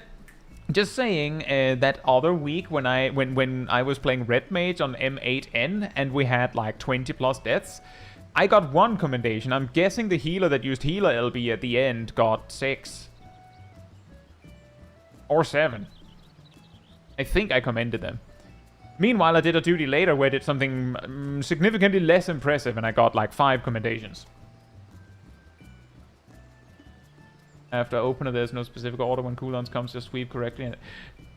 For Dragoon, you do the opener correctly relative to the GCD. After that, your GCD rotation and your OGCD rotation is basically 2 separate units. You just use your cooldowns as they come up. And you think about that. Life Surge is the bridge between your GCD and OGCD because Life Surge goes on a specific GCD. My advice, Tanuki, is I have a Dragoon guide. Aside from it showing 3 Nastrons instead of 1 because of a change, it's basically the same. You use your cooldowns when they come up. That's the important bit. The reason why I'm trying to specify is because there's no specific order when cooldowns comes can be misunderstood very heavily. So I don't want to say just yes to that. For most jobs, if you do your opener correctly and then just use the cooldowns on cooldown, it'll work out. But there are exceptions, which is why I don't want to just say yes. But I do have a guide for every job. So that might help. Alright, Lone Wolf, enjoy your evening. Anyway, I think we're also done with the mentor roulettes. Let's see, what did we get? 1, 2, 3, 4,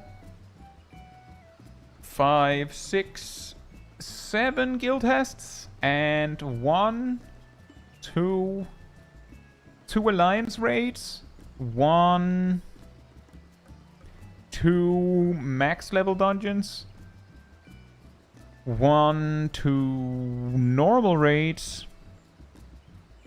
and 1 leveling dungeon. And 1 extreme, right? Yes.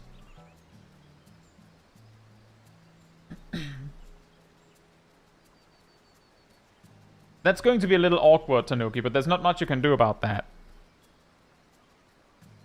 That is unfortunate. To open it correctly, but my second buff rotation lands middle of single target combo. That's normal. Your options there are genuinely choose. Either you let your GCD drift to get the buffs. I don't think that's best. Or you let your buffs drift. You just do the GCDs, and then when the cooldowns are ready, you use them there. But yeah, Dragoon on a weird GCD is going to make, like, and when I mean weird, I mean basically anything that isn't 2.5, is going to make things complicated. That is probably the reason why you're having that trouble.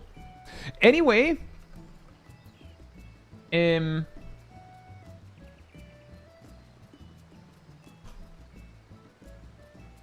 if you enjoyed this particular stream, it does help me a lot if, you know, you like it on YouTube, you follow on Twitch, you know, all that good stuff. If you want to be part of the Discord community server, there's a link right there in the chat. There you will find the weekly schedule where you can see what else is coming in the coming days. I usually update it Sunday or Monday. You'll also find links to videos and streams in the announcement room. And if you grab the reminder roll in the role assignments room, you'll get a notification whenever I post a video or stream, as well as an extra one around 15 minutes before stream starts. You can catch it right when we go live. And if you'd like to support the channel even more directly, you can be, you know, you can do the YouTube good. You can, again, for now, you can follow on Twitch. You can be here, join me for the streams. You can also support me on Ko-Fi. I'll put a link right there in the chat. It all helps support me in the channel directly, so I can focus on doing stuff like this with all of you. So thanks so much for the support. But that'll be all from me tonight. So good night, good morning, afternoon, or evening, depending where you are in the world, and I hope to see you all very soon. Bye-bye!